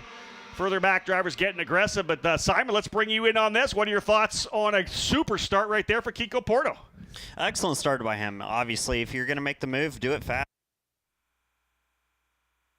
If you're going to make that move, do it fast. You see these guys, it's very hard to pass first, but if you can get these things done in the first 2 laps before everything gets spread out and you start getting these effects of the aero wash, then it's a lot easier to get this pass done. So props to Kiko. If he can hold Foster behind, that's going to be incredible start to his race, and we'll see if he can hold on for these 25 laps. Yeah, and talk about how good it is for his confidence as well, right? You see what Louis done over the last number of races. If he can get in there and finally break through. You know, he won all those races last year, was the champion, hasn't got that success this year, but to be able to have that here going into the next event at Toronto, if he is able to get out of here with a win, having beat Foster, I think the momentum and the confidence is going to be at an all-time high for this year. Absolutely. Foster's been on quite a run in the midseason here, securing the first one of this weekend with a pole position to go along with it. He's been incredibly dominant. But Kiko's an excellent driver in his own right. It's a very, very competitive field. Lots of good drivers throughout. Everyone here has a career, and they've done a good job to get here. I think that if Kiko can hold on, it's going to be a great swing in his direction. Yeah, and I would have to say that right now we're probably seeing the maturity and patience of the 18-year-old Louis Foster as well. Not getting the lead, no need to force the issue, settle in. You know you've got the pace to be able to run away. He turned the fast lap in the race itself, late in the run. He knows he's got what it takes to be able to run up front, so why not just let things settle in right now? Take care of your tires a little bit, let some of the mayhem happen behind. Yeah, Kiko Porto's out in front, but you know you'll be able to put your head down and work your way forward. So again, Foster settling, and he's got a pretty solid point lead right now as well. A second place wouldn't hurt him that much, especially knowing Simon, that the drivers that are chasing him primarily, like a Reese Gold, right now still behind him. Gold back in 4th, Foster in 2nd. It's still a net victory if he's able to gain points on Reese Gold. I think honestly, it's a show of confidence to be able to fall back to 2nd, be comfortable where you're at, and say, okay, I'm still the points leader. What are you going to do? You have to come catch me. Yeah, I really like that, the show of confidence. Not only in the fact that, yeah, you got to come and catch me, but I believe that my car in the long run is going to be good over the 30-lap distance. 25 laps actually in this one. 30 laps was the opening run. So a 25-lapper for Indy Pro 2000. You can see Kiko Porto trying to use every bit of the racetrack. Kept it nice and tight on the exit curbing coming out of turn number 11, kicking up a bit of dust. A number of drivers did the same as they were right on the very edge of the end of the exit curbing. Let's have a look at the order. 3 laps into a 25-lapper. Kiko Porto the leader. Louis Foster second. Yuven Sundaramurthy is in third. Reese Gold fourth. And Nolan Siegel rounding out the top 5. Both Gold and Siegel in the championship fight. Anam Ahmed trying to scrap his way up in there as well. Salvador de Alba on the podium in race number 1 now in 7th. Braden Eves 8th. Wyatt Prokopchik 9th. Josh Green, Jack William Miller, Jordan Missig, and Jonathan Brown rounding out the top 13. Look at the fast lap right now. Wyatt Prokopchik in the exclusive Autosport number 92, the fastest driver on the racetrack with a 121.441. Had a chance to talk to Wyatt throughout the weekend, feeling really comfortable having moved over to exclusive Autosport. A different feel there. Likes what he has so far, and I think he's shown with some really good runs over the last couple of weeks. And Wyatt's a driver that has just switched over to exclusive Autosport after spending over 5 years at J. Howard. This is his first time really driving a different team's car, getting the experience of it, a different environment. So it seems like he's starting to settle in well here, and seems to be enjoying his time over at exclusive Autosport. Agreed. He's putting good lap times down, as we had said, about 0.7 of a second behind Braden Eves last time by, in terms very similar lap times. Both those drivers quicker than both D'Alba and Ahmed in front of them. So right now, Wyatt Prokopchik putting the head down in the 92. See if he can't reel them back in. Otherwise, as I said, Braden Eves a bit quicker than his teammate D'Alba last time by, trying to see if they can't get themselves up into 7th. But it's a 0.6 of a second lead right now for Kiko Porto. He and Foster and Sundar Murthy, who run 1, 2, 3, turning the top 3 fast laps as well. So the leaders starting to stretch away a little bit. You can see them working their way onto the back chute. The biggest gap actually from Gold back to Ahmed, the two Juncos Hollinger teammates. Although Porto, Foster, and Sundar Murthy are the quickest on the racetrack, you can tell that Reese Gold not about to let Sundar Murthy pull away at all. He closes to within a length under the braking of turn number 4. So essentially right now, Simon, a 4-driver breakaway early on. Tell me a little about race management. Over the first number of laps like this, we're 20% of the race in, 5 laps of 25. After that, the initial chaos of the opening laps, you're settling in. Are you still 100% push, or are you trying to get a feel for the car and what it's going to do? Is it too early to manage the car at all? Is it still just full out? Well, I heard that the tires start to go here at the end of these races. So the drivers have experience doing 30 laps in race 1. Now it's only 25, so it's 5 laps shorter. You can push a bit more than you could in race 1, I think, but I still think you're going to have some tire degradation at this end of this race.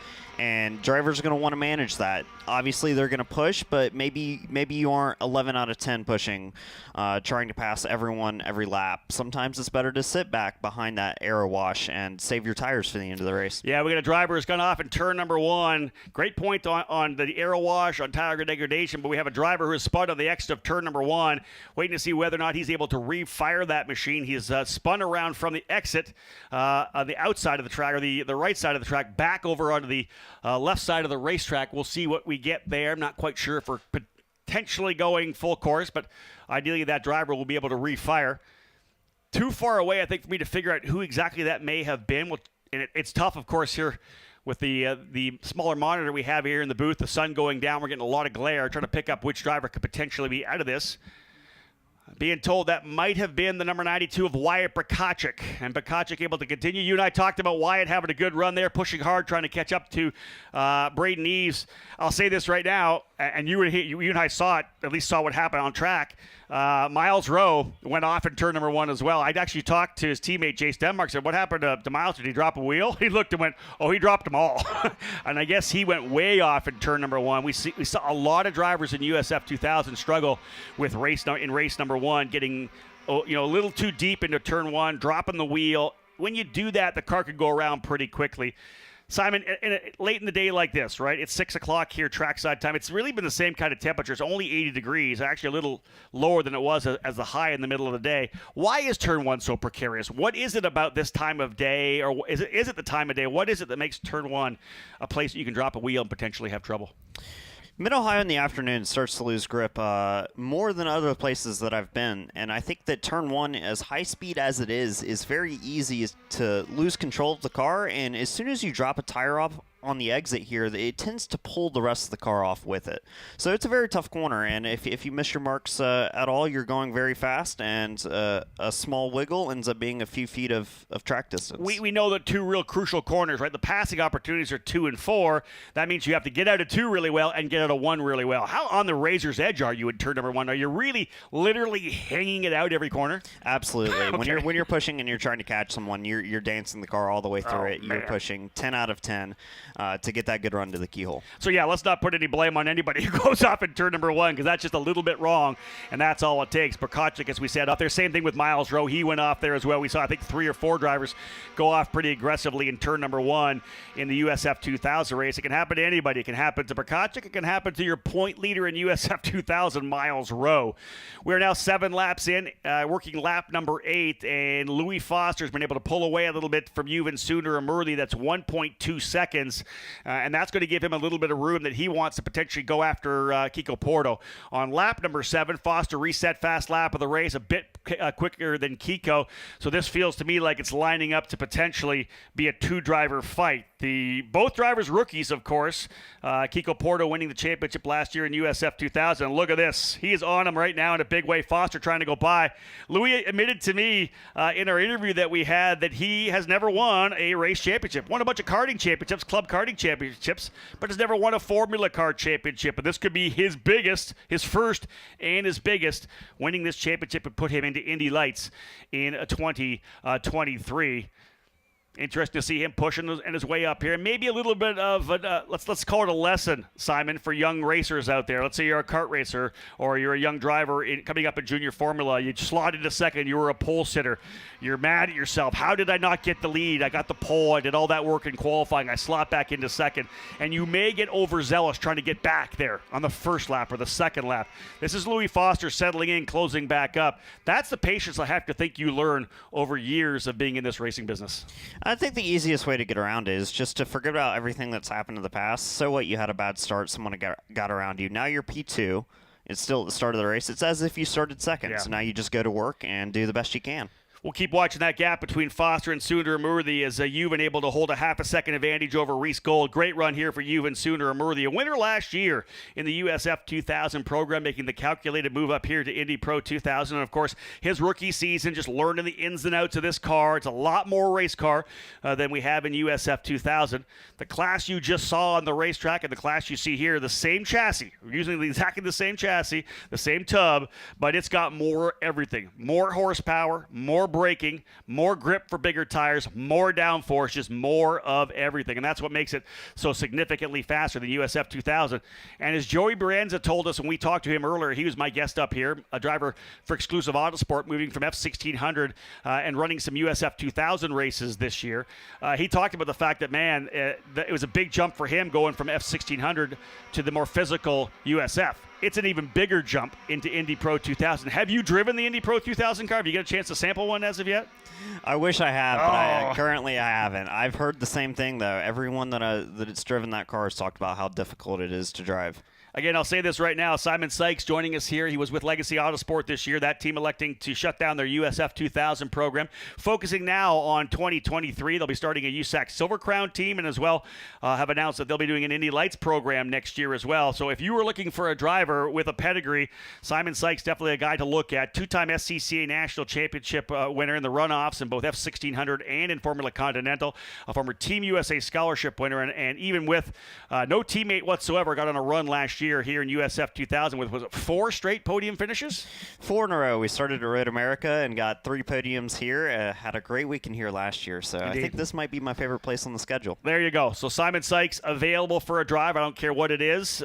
He would be happy to run with you. So look up Simon Sykes on social media. Before we're done here, we'll get Simon to throw out all his social media handles so you guys can follow him and his exploits and trying to get back into a race car.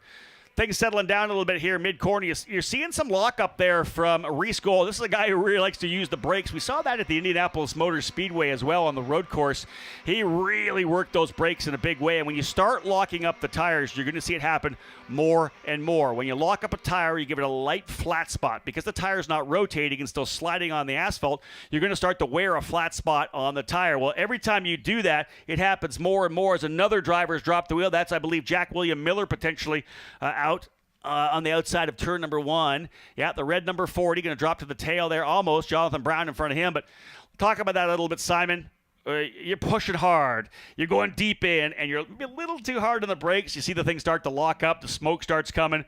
I have to think in your mind, like, man, that was a mistake, because it can happen again and again and again after that. Absolutely. As soon as you see the tire stop, your first instinct is to get back off the brake. Yeah. It feels weird, but you need to get that tire unlocked and keep it from damaging farther. And that happens. Once that happens, you'll see it happen again and again. That flat spot able to grab more and more. So if you start seeing Reese Gold flat spot a tire here and there, that would not be surprising. But as he did at Indianapolis, able to kind of drive through that flat spot anyways. It does unbalance the car. If the flat spot gets too bad, it's going to start to vibrate a little bit and really does unbalance the car quite a bit, shaking it around.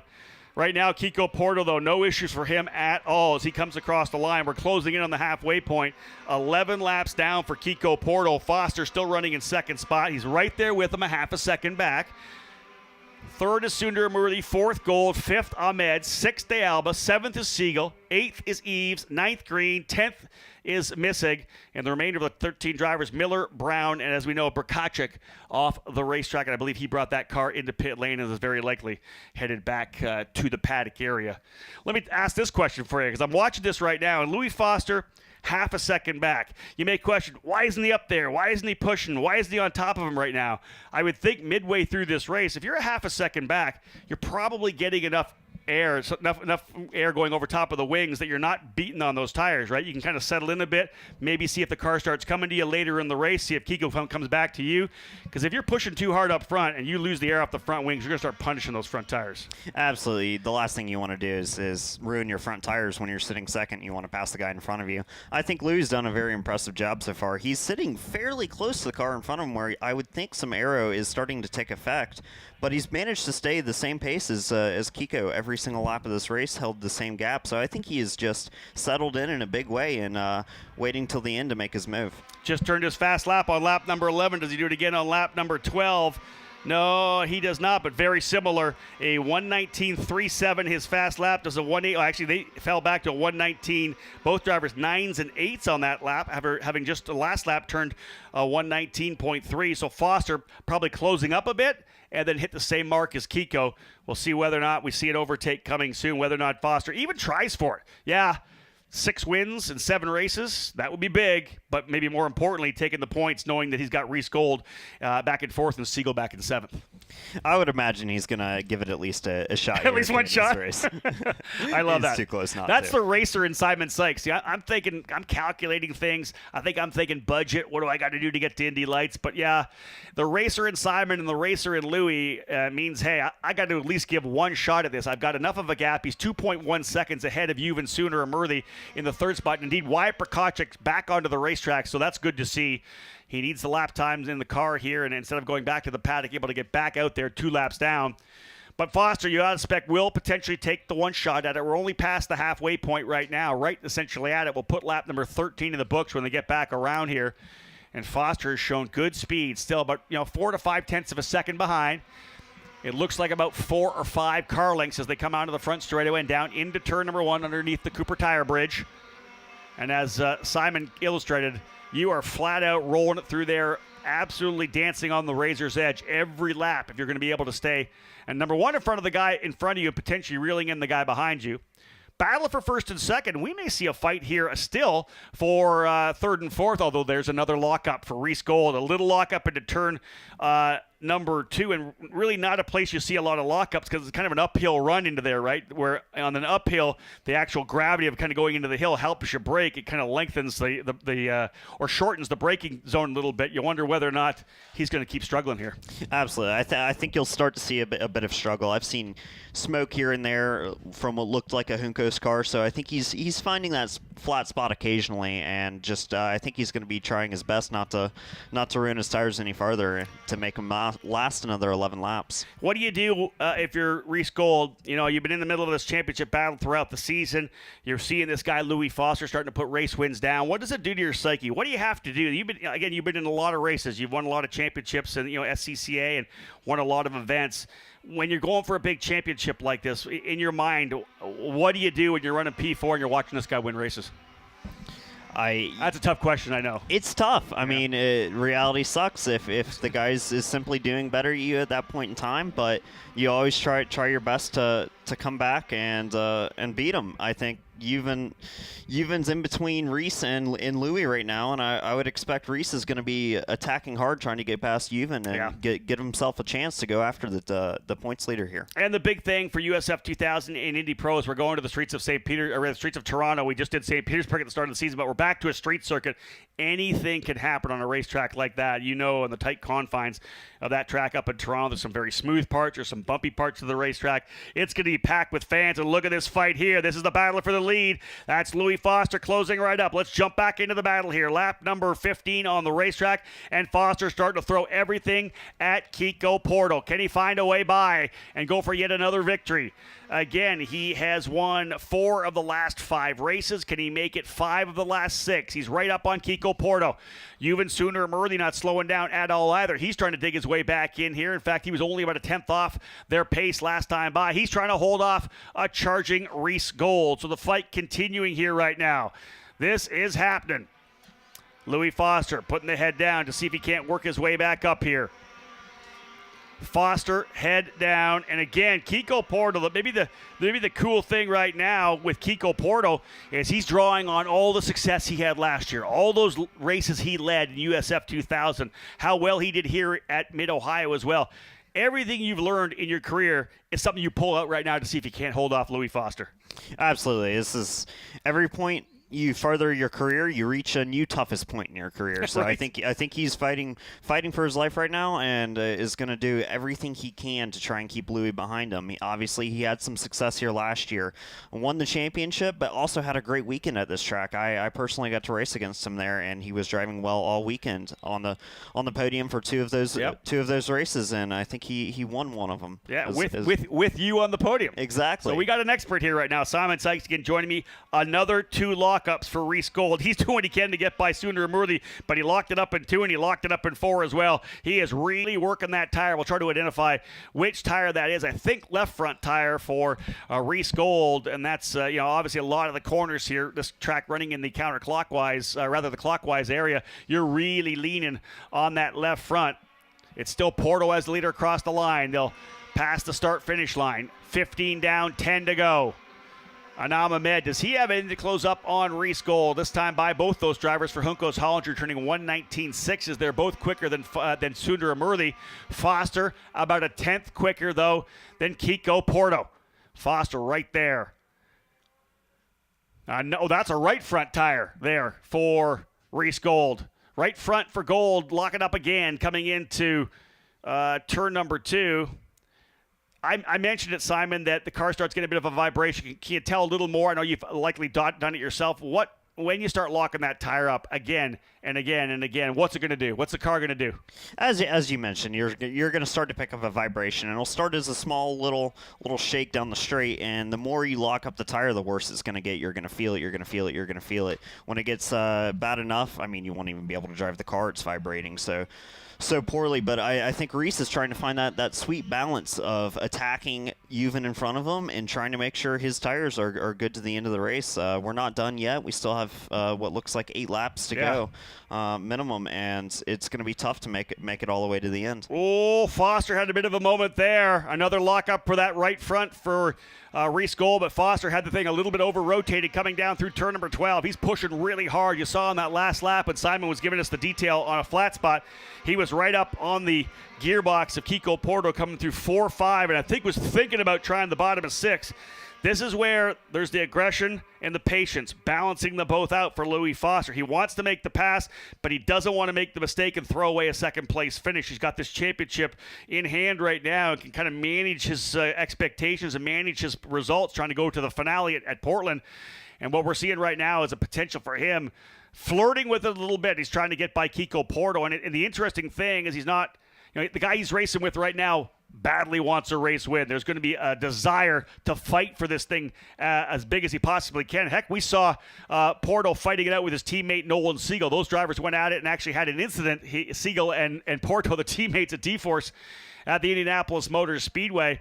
Porto's going to have the elbows up in a big way here. He will not make it easy for Louis Foster if he'll let him by at all, because even though while Foster's pushing, we know, as we said, that there is an opportunity for Gold, or rather for Porto to hold him back. Maybe more importantly, we've seen Reese Gold struggle now. He is now falling back significantly. Sooner Murthy is going to have a bigger lead. It's now potentially Anam Ahmed closing up here right now to try to find a way by. Ahmed has closed big time here on Reese Gold, and I expect the lap times there will be different. Let's see, and indeed, they have changed. That's actually Ahmed's car. So, indeed, it's Anam Ahmed up to P4. An issue with Gold. He has dropped back to 5th. So, Anam Ahmed going into the 4 spot, and there's a bit of a lockup for Louis Foster. Does that change this concept? Big over-under there for De Alba. He's going to try to diamond the corner off to get a better run here on Gold coming down the straightaway. Reese Gold, all those lockups, as Simon alluded to, could eventually make this car almost impossible to drive. He's going to have his hands full with Salvador De Alba when they get down into turn number 4. De Alba locks up himself. Oh, no, that was Gold again locking up. So Salvador De Alba, a veteran. He's going to see that. He's going to know he's got a wounded warrior in front of him, potentially able to get by. What a drive right now for De Alba, trying to get himself back through. Out front, still Kiko Porto, though, with 7 laps to go. 18 laps in the books. Louis Foster, a bit of a lock-up a lap ago. You wonder whether or not that could change his mindset. He's been really hustling the car through turn number 12 here, Simon. Coming out of turn number 11 and around the carousel, he's been really hanging the thing out. Almost got it sideways a couple of times. When that starts happening, when you're pushing like that, you have a moment. Do you back off a little bit, or is there still that killer instinct to say, yeah, I just was dancing on the edge there. I'm good to go? Absolutely not. He just found the limit of the car. He knows where it is, and he can push to it next lap. I think with 6 laps to go here, he's starting to put the pressure on. I think he's felt the worst of the tires and thinks that what he has is go time. This could be their big run here as they come down the back straightaway. Big run coming, I think, for Louis Foster. Looked like he got a great run out of turn number 2. Locked it up a bit on the inside, coming down into turn number 4 now. And he can't quite do it. Looks to the outside, but this is the over-under now. He'll come to the top of the racetrack, try to cut back down to the bottom, putting the pressure on Kiko Porto. Here's the other over-under coming. He is doing everything he can to get by. Reese Gold having to hold back Salvador De Alba as well. That's that fight right there. Leaders again through turn number 8 and 9. And really, sometimes this is all you can do. Put the pressure on. Be relentless. Don't give up. Push, push, push. And Simon, if you do the right thing, you can potentially force that guy in front of you into that little mistake that will allow you to capitalize.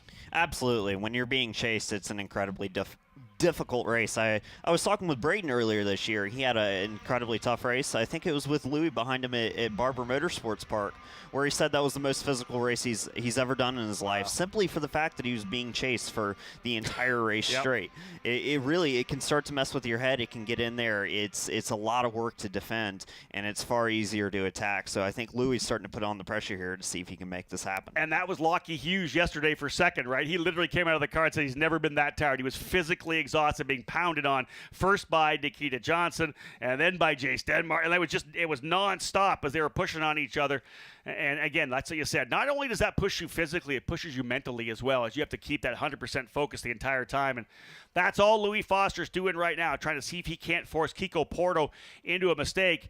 And lost in all this excitement, the battle for P1, the battle with Reese Gold trying to hold off Salvador De Alba. How about this drive for Yuven Sundaramurthy? He got it on the podium at the Indianapolis Motor Speedway. Started in third, holding on to third. Great run for Yuven. No issues at all, potentially coming home with a podium finish. Absolutely. He's done his job this weekend. I was talking to him earlier, and he said that this race, that was his goal. He wanted to finish on the podium. He didn't have a great race won. It's tough. We've seen this field flip on its head between 2 sessions. So it's incredibly competitive, and I think he's going to be very happy if he can hold Inam Ahmed off here and secure the podium. Yeah, 4 laps remaining for Kiko Porto to see if he can't win his first Indy Pro 2000 race. It's interesting. In USF2000, we only have one rookie driver in the top 10, and that is Jagger Jones. We've seen the rookies really have a tremendous time of it here in Indy Pro 2000. We know Foster's won a bunch of races. Nolan Siegel's got 2 victories as well.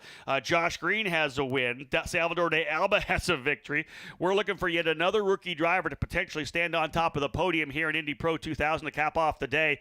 But Louis Foster may have something to say about that. Relentless in the pressure he has been throughout the entire race. He's not quite done. And there's the fight. I think De Alba going around the outside of Gold into turn number 4. Moves Salvador De Alba up into P5 Gold. That issue with the flat spot dropping him down to P6. That is tough. But again, relentless pressure for De Alba, taking full advantage of just that little bit of an issue, that flat spot for Reese Gold. Absolutely, and I think we saw this coming for a little while here. As soon as you hit that flat spot, it's so easy to keep it going and have it get worse as the session develops. Unfortunately, unlike overheating your tires, you can't simply just cool them down. Once you flat spot the tire, it's done for good. Every time you do it, it's just going to get worse. That's a really good point. When you do push and overheat your tires, Louis Foster said that to me on the podium, right? That he cooled the tires down a bit midway through and then pushed to get that other fast lap. You can't do that with a flat spot. It's physical damage on the tire, and when that happens, you're pretty much done. There's another flat spot there potentially coming for Anam Ahmed. So both of the Juncos Hollinger drivers having some trouble. That may allow Salvador de Alba over the last couple of laps here to reel in Ahmed. We'll look at lap times. Last time by, he was quicker by a half a second. So De Alba ready to try to run down Anam Ahmed for that fourth position. I'm telling you, De Alba, the most improved driver of the season in my mind, no doubt about it. He has really stepped up, having moved from the Mexican NASCAR and the Super Copa Series with the Jordan Andretti Autosport, and to find himself where he is now, essentially running top 5, running for podiums here. I like what I'm seeing out of De Alba. If he comes back for Indy Pro 2000 2023, this guy's going to be an instant championship contender, doing a great job for Jay Howard Driver Development. Porto still up front, though, holding the lead. Foster has been biding his time. Even a second-place finish is going to move Foster further up. And you wonder whether or not, as we get, 2 laps to go? 3 laps. No, 2 laps to go this time by. Are they on the radio with Foster now saying, hey, listen, I know you want this race win. I get it. But Gold just fell back from 3rd to 4th to 5th. He's 6th right now. Second's going to be good. If you're the team owner, are you on the radio? And if you're the driver, are you listening? Louis has been pretty smart this season. I might let him have this one and just see what he does. He's What's with you smart. guys giving the green light to everybody? This makes me laugh. He's looked a couple times, but he's never made a hard committed move where it would have put both of them at risk. So from what I'm seeing so far is great smart racing, and we'll see if he actually decides to force the issue here in these last 2 laps. I have 100% certainty if I asked a team owner, I would get a different answer. That's a race car driver's answer, Simon Sykes. You copped out on that one. Go straight race car driver. Oh, I'd give him the green light. I don't know. With a championship like this and a chance to really jump forward, can you imagine getting together here right now? Both those drivers going off the racetrack, moving Gold from 6th up to 4th. No way. Bring it home in 2nd, and we'll go to Toronto with a massive point lead. Although, again, Louis Foster's still the guy that behind the wheel. He's not done yet with Kiko Porto. We got 1 lap to go. White flag flying. Final lap of Indy Pro 2000, the doubleheader here at the Mid-Ohio Sports Car Course. Will Kiko Porto come through, the reigning USF2000 champion? Can he win in his debut season of Indy Pro? This is, as I always said, could potentially open the floodgates for a guy like Kiko Porto. A lot of talent, great team in D-Force. Add in that little sprinkling, maybe more of a big heaping wheelbarrow full of confidence, and he may find himself with more wins before the season is up. There is 3rd, 4th, and 5th, and indeed, Anam Ahmed closing on Sundar Amurli and Salvador de Alba closing on Ahmed. That's the fight for the podium right there. Does Ahmed have anything for him? Down into turn number 4, not quite there for Louis Foster. Does he over-under coming through 5 and 6? They'll work their way back down the hill into turn number 6. Indeed, Porto holding the lead, and really from there, I don't know there's much more that you can do unless Kiko makes a mistake as you come through 8 and 9, and even into Thunder Valley, not close enough. Porto in the road to Indy, scholarship colors, looking to try to put D-Force on the top of the box here at Mid-Ohio, up out of Thunder Valley. All he's got to do is negotiate the carousel. Foster throws it in deep, tries to close back up. Does he have any trouble coming out of the carousel? Could they go side by side? No, and the winner for the first time in Indy Pro 2000, Kiko Porto. And the adulation and excitement. Look at that. D-Force Racing. Thrilled with that one. What a huge win for D-Force Racing and Kiko Porto. Twin checkers from Aaron Likens. Louis Foster into 2nd spot to cap off a tremendous weekend. Yuvan Sundar Amurli on the podium in 3rd. Anam Ahmed able to hold off Salvador de Alba, but another top 5 finish for de Alba. Reese Gold and Nolan Siegel 2nd and 3rd in points, 6th and 7th. Still a huge point victory for Louis Foster. Braden Eves ends up in 8th It's Josh Green in 9th, Jordan Missick rounding out the top 10, Jonathan Brown in 11th, Jack William Miller in 12th, and 3 laps back after his incident, Wyatt Prokachik putting down good laps as it is. The fastest lap of the race belonged to Salvador de Alba, so Foster not able to get that, although he was quick. A 119.269 for Salvador de Alba. Some NASCAR guy from Mexico put on a show up here. There's your unofficial results. Kiko Porto with the win. Louis Foster second. Yuban Sooner Murley in third. That's your podium. Ahmed and De Alba, as I said, rounding out the top 5. Simon Sykes, thank you very much for joining me up here in the booth. We had you on the pre-show as well on Friday. Again, I want people to follow you because you're an amazing young American talent who's not getting a shot at it here right now. I'd love to see you in a full season for USF. In fact, I'd love to see you with the experience you have, move to Indy Pro. How can they follow you right now on social media? What's the Facebook, Twitter, and Instagram handles? Oh, first of all, I appreciate all the kind words. As far as the Instagram, I'm on Instagram as @Simon.Sykes, SIMONSIKES. Twitter is @SimonSykes, no dot in the middle, and search me up on Facebook too. I've got a racing page. Yeah, as long as you're trackside, we're going to have you on the broadcast here quite a bit. Obviously, Simon bringing a lot of experience and a lot of really good, insightful information for us. What a tremendous race it was, and a fantastic weekend for the first 2 rungs of the Road to Indy. Excited to see Indy Lights get on the racetrack tomorrow at 10:35 start for the drivers. At the very top rung of the Road to Indy, this guy wants to be here one day himself. Kiko Porto, already with a championship in USF2000, trying to follow in the footsteps of guys like Christian Rasmussen and Kyle Kirkwood, who have worked their way into Indy Lights, in the case of Kirkwood, all the way to the NTT IndyCar Series. We'll watch this celebration from the Brazilian, his first win. I love it. There it is right there. Kiko Porto with the win, folks. Louis Foster in second, as we said, and Yuban Sooner Murley rounding out the top 3. We'll head down to Victory Lane and cap things off here from the Mid-Ohio Sports Car Course. Don't go anywhere. The celebration up next.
2000.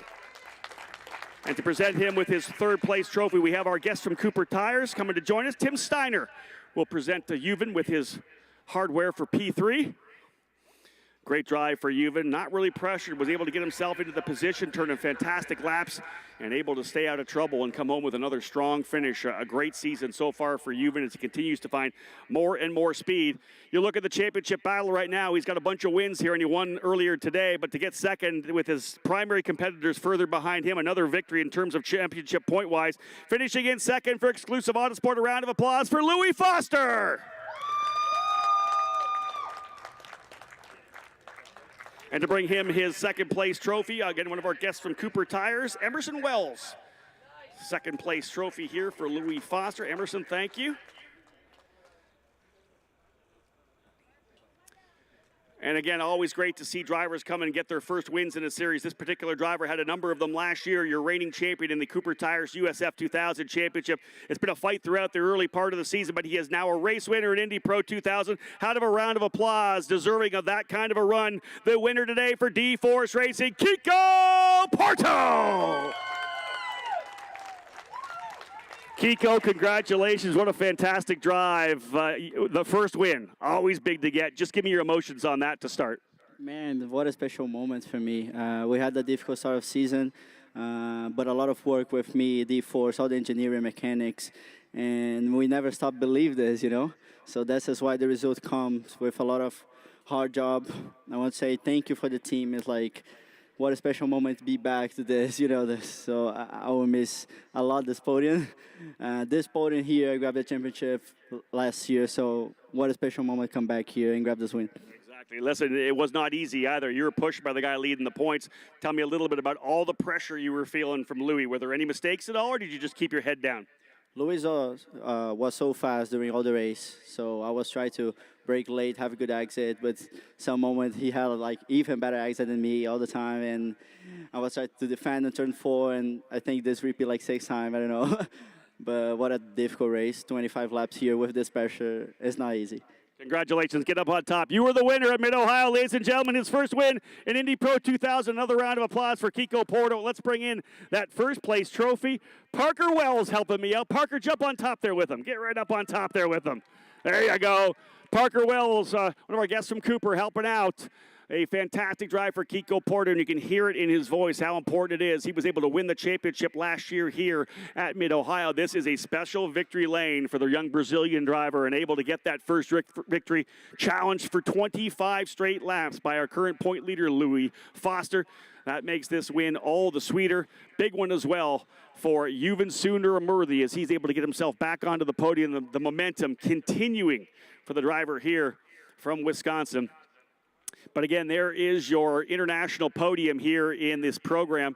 Of course, the Brazilian with Kiko Porto, the British driver, Louis Foster, and the American, Juven Sooner-Amurthy. What a tremendous drive for all these guys to cap off what's been an exciting weekend here for the drivers in the first 2 rungs of the road to Indy. 3 races for USF2000, 2 races for the drivers in Indy Pro, and a single race tomorrow morning for Indy Lights, presented by Cooper Tires, the very top rung of this road to Indy. And we've seen so many drivers work their way out of this USF2000 and Indy Pro 2000 category into Indy Lights and eventually into the NTT IndyCar Series every year. Anywhere between 24 and 26, 27 drivers in the Indianapolis 500 work their way through this road to Indy, whether it was USF2000, Indy Pro, or Indy Lights. The graduates continue to dominate the grid of 33 at the corner of 16th and Georgetown. We'll say hello to those of you tuning in to all the racing throughout the weekend here on the Road to Indy app. If you have not yet downloaded the Road to Indy TV app, you can do so on Google Play and, of course, on iTunes as well. Follow all the action throughout the season. I think we're ready to go here right now. Put those down. It's time to fire up the champagne celebration. Kiko Porto, ladies and gentlemen, his first win in Indy Pro 2000. And no doubt about it, they're going to gang up on him. Kiko Porto with the win. Louis Foster will leave Mid-Ohio as your point leader in Indy Pro 2000. And from here we head to the streets of Toronto in just 2 weeks' time. Enjoy Sunday, ladies and gentlemen. So much great racing for you. Indy Lights, and of course, the main event for the NTT IndyCar Series. Thank you so much for being with us here on on Road to Indy TV on behalf of Anderson Promotions. My name's Rob Howden. So long from Mid-Ohio.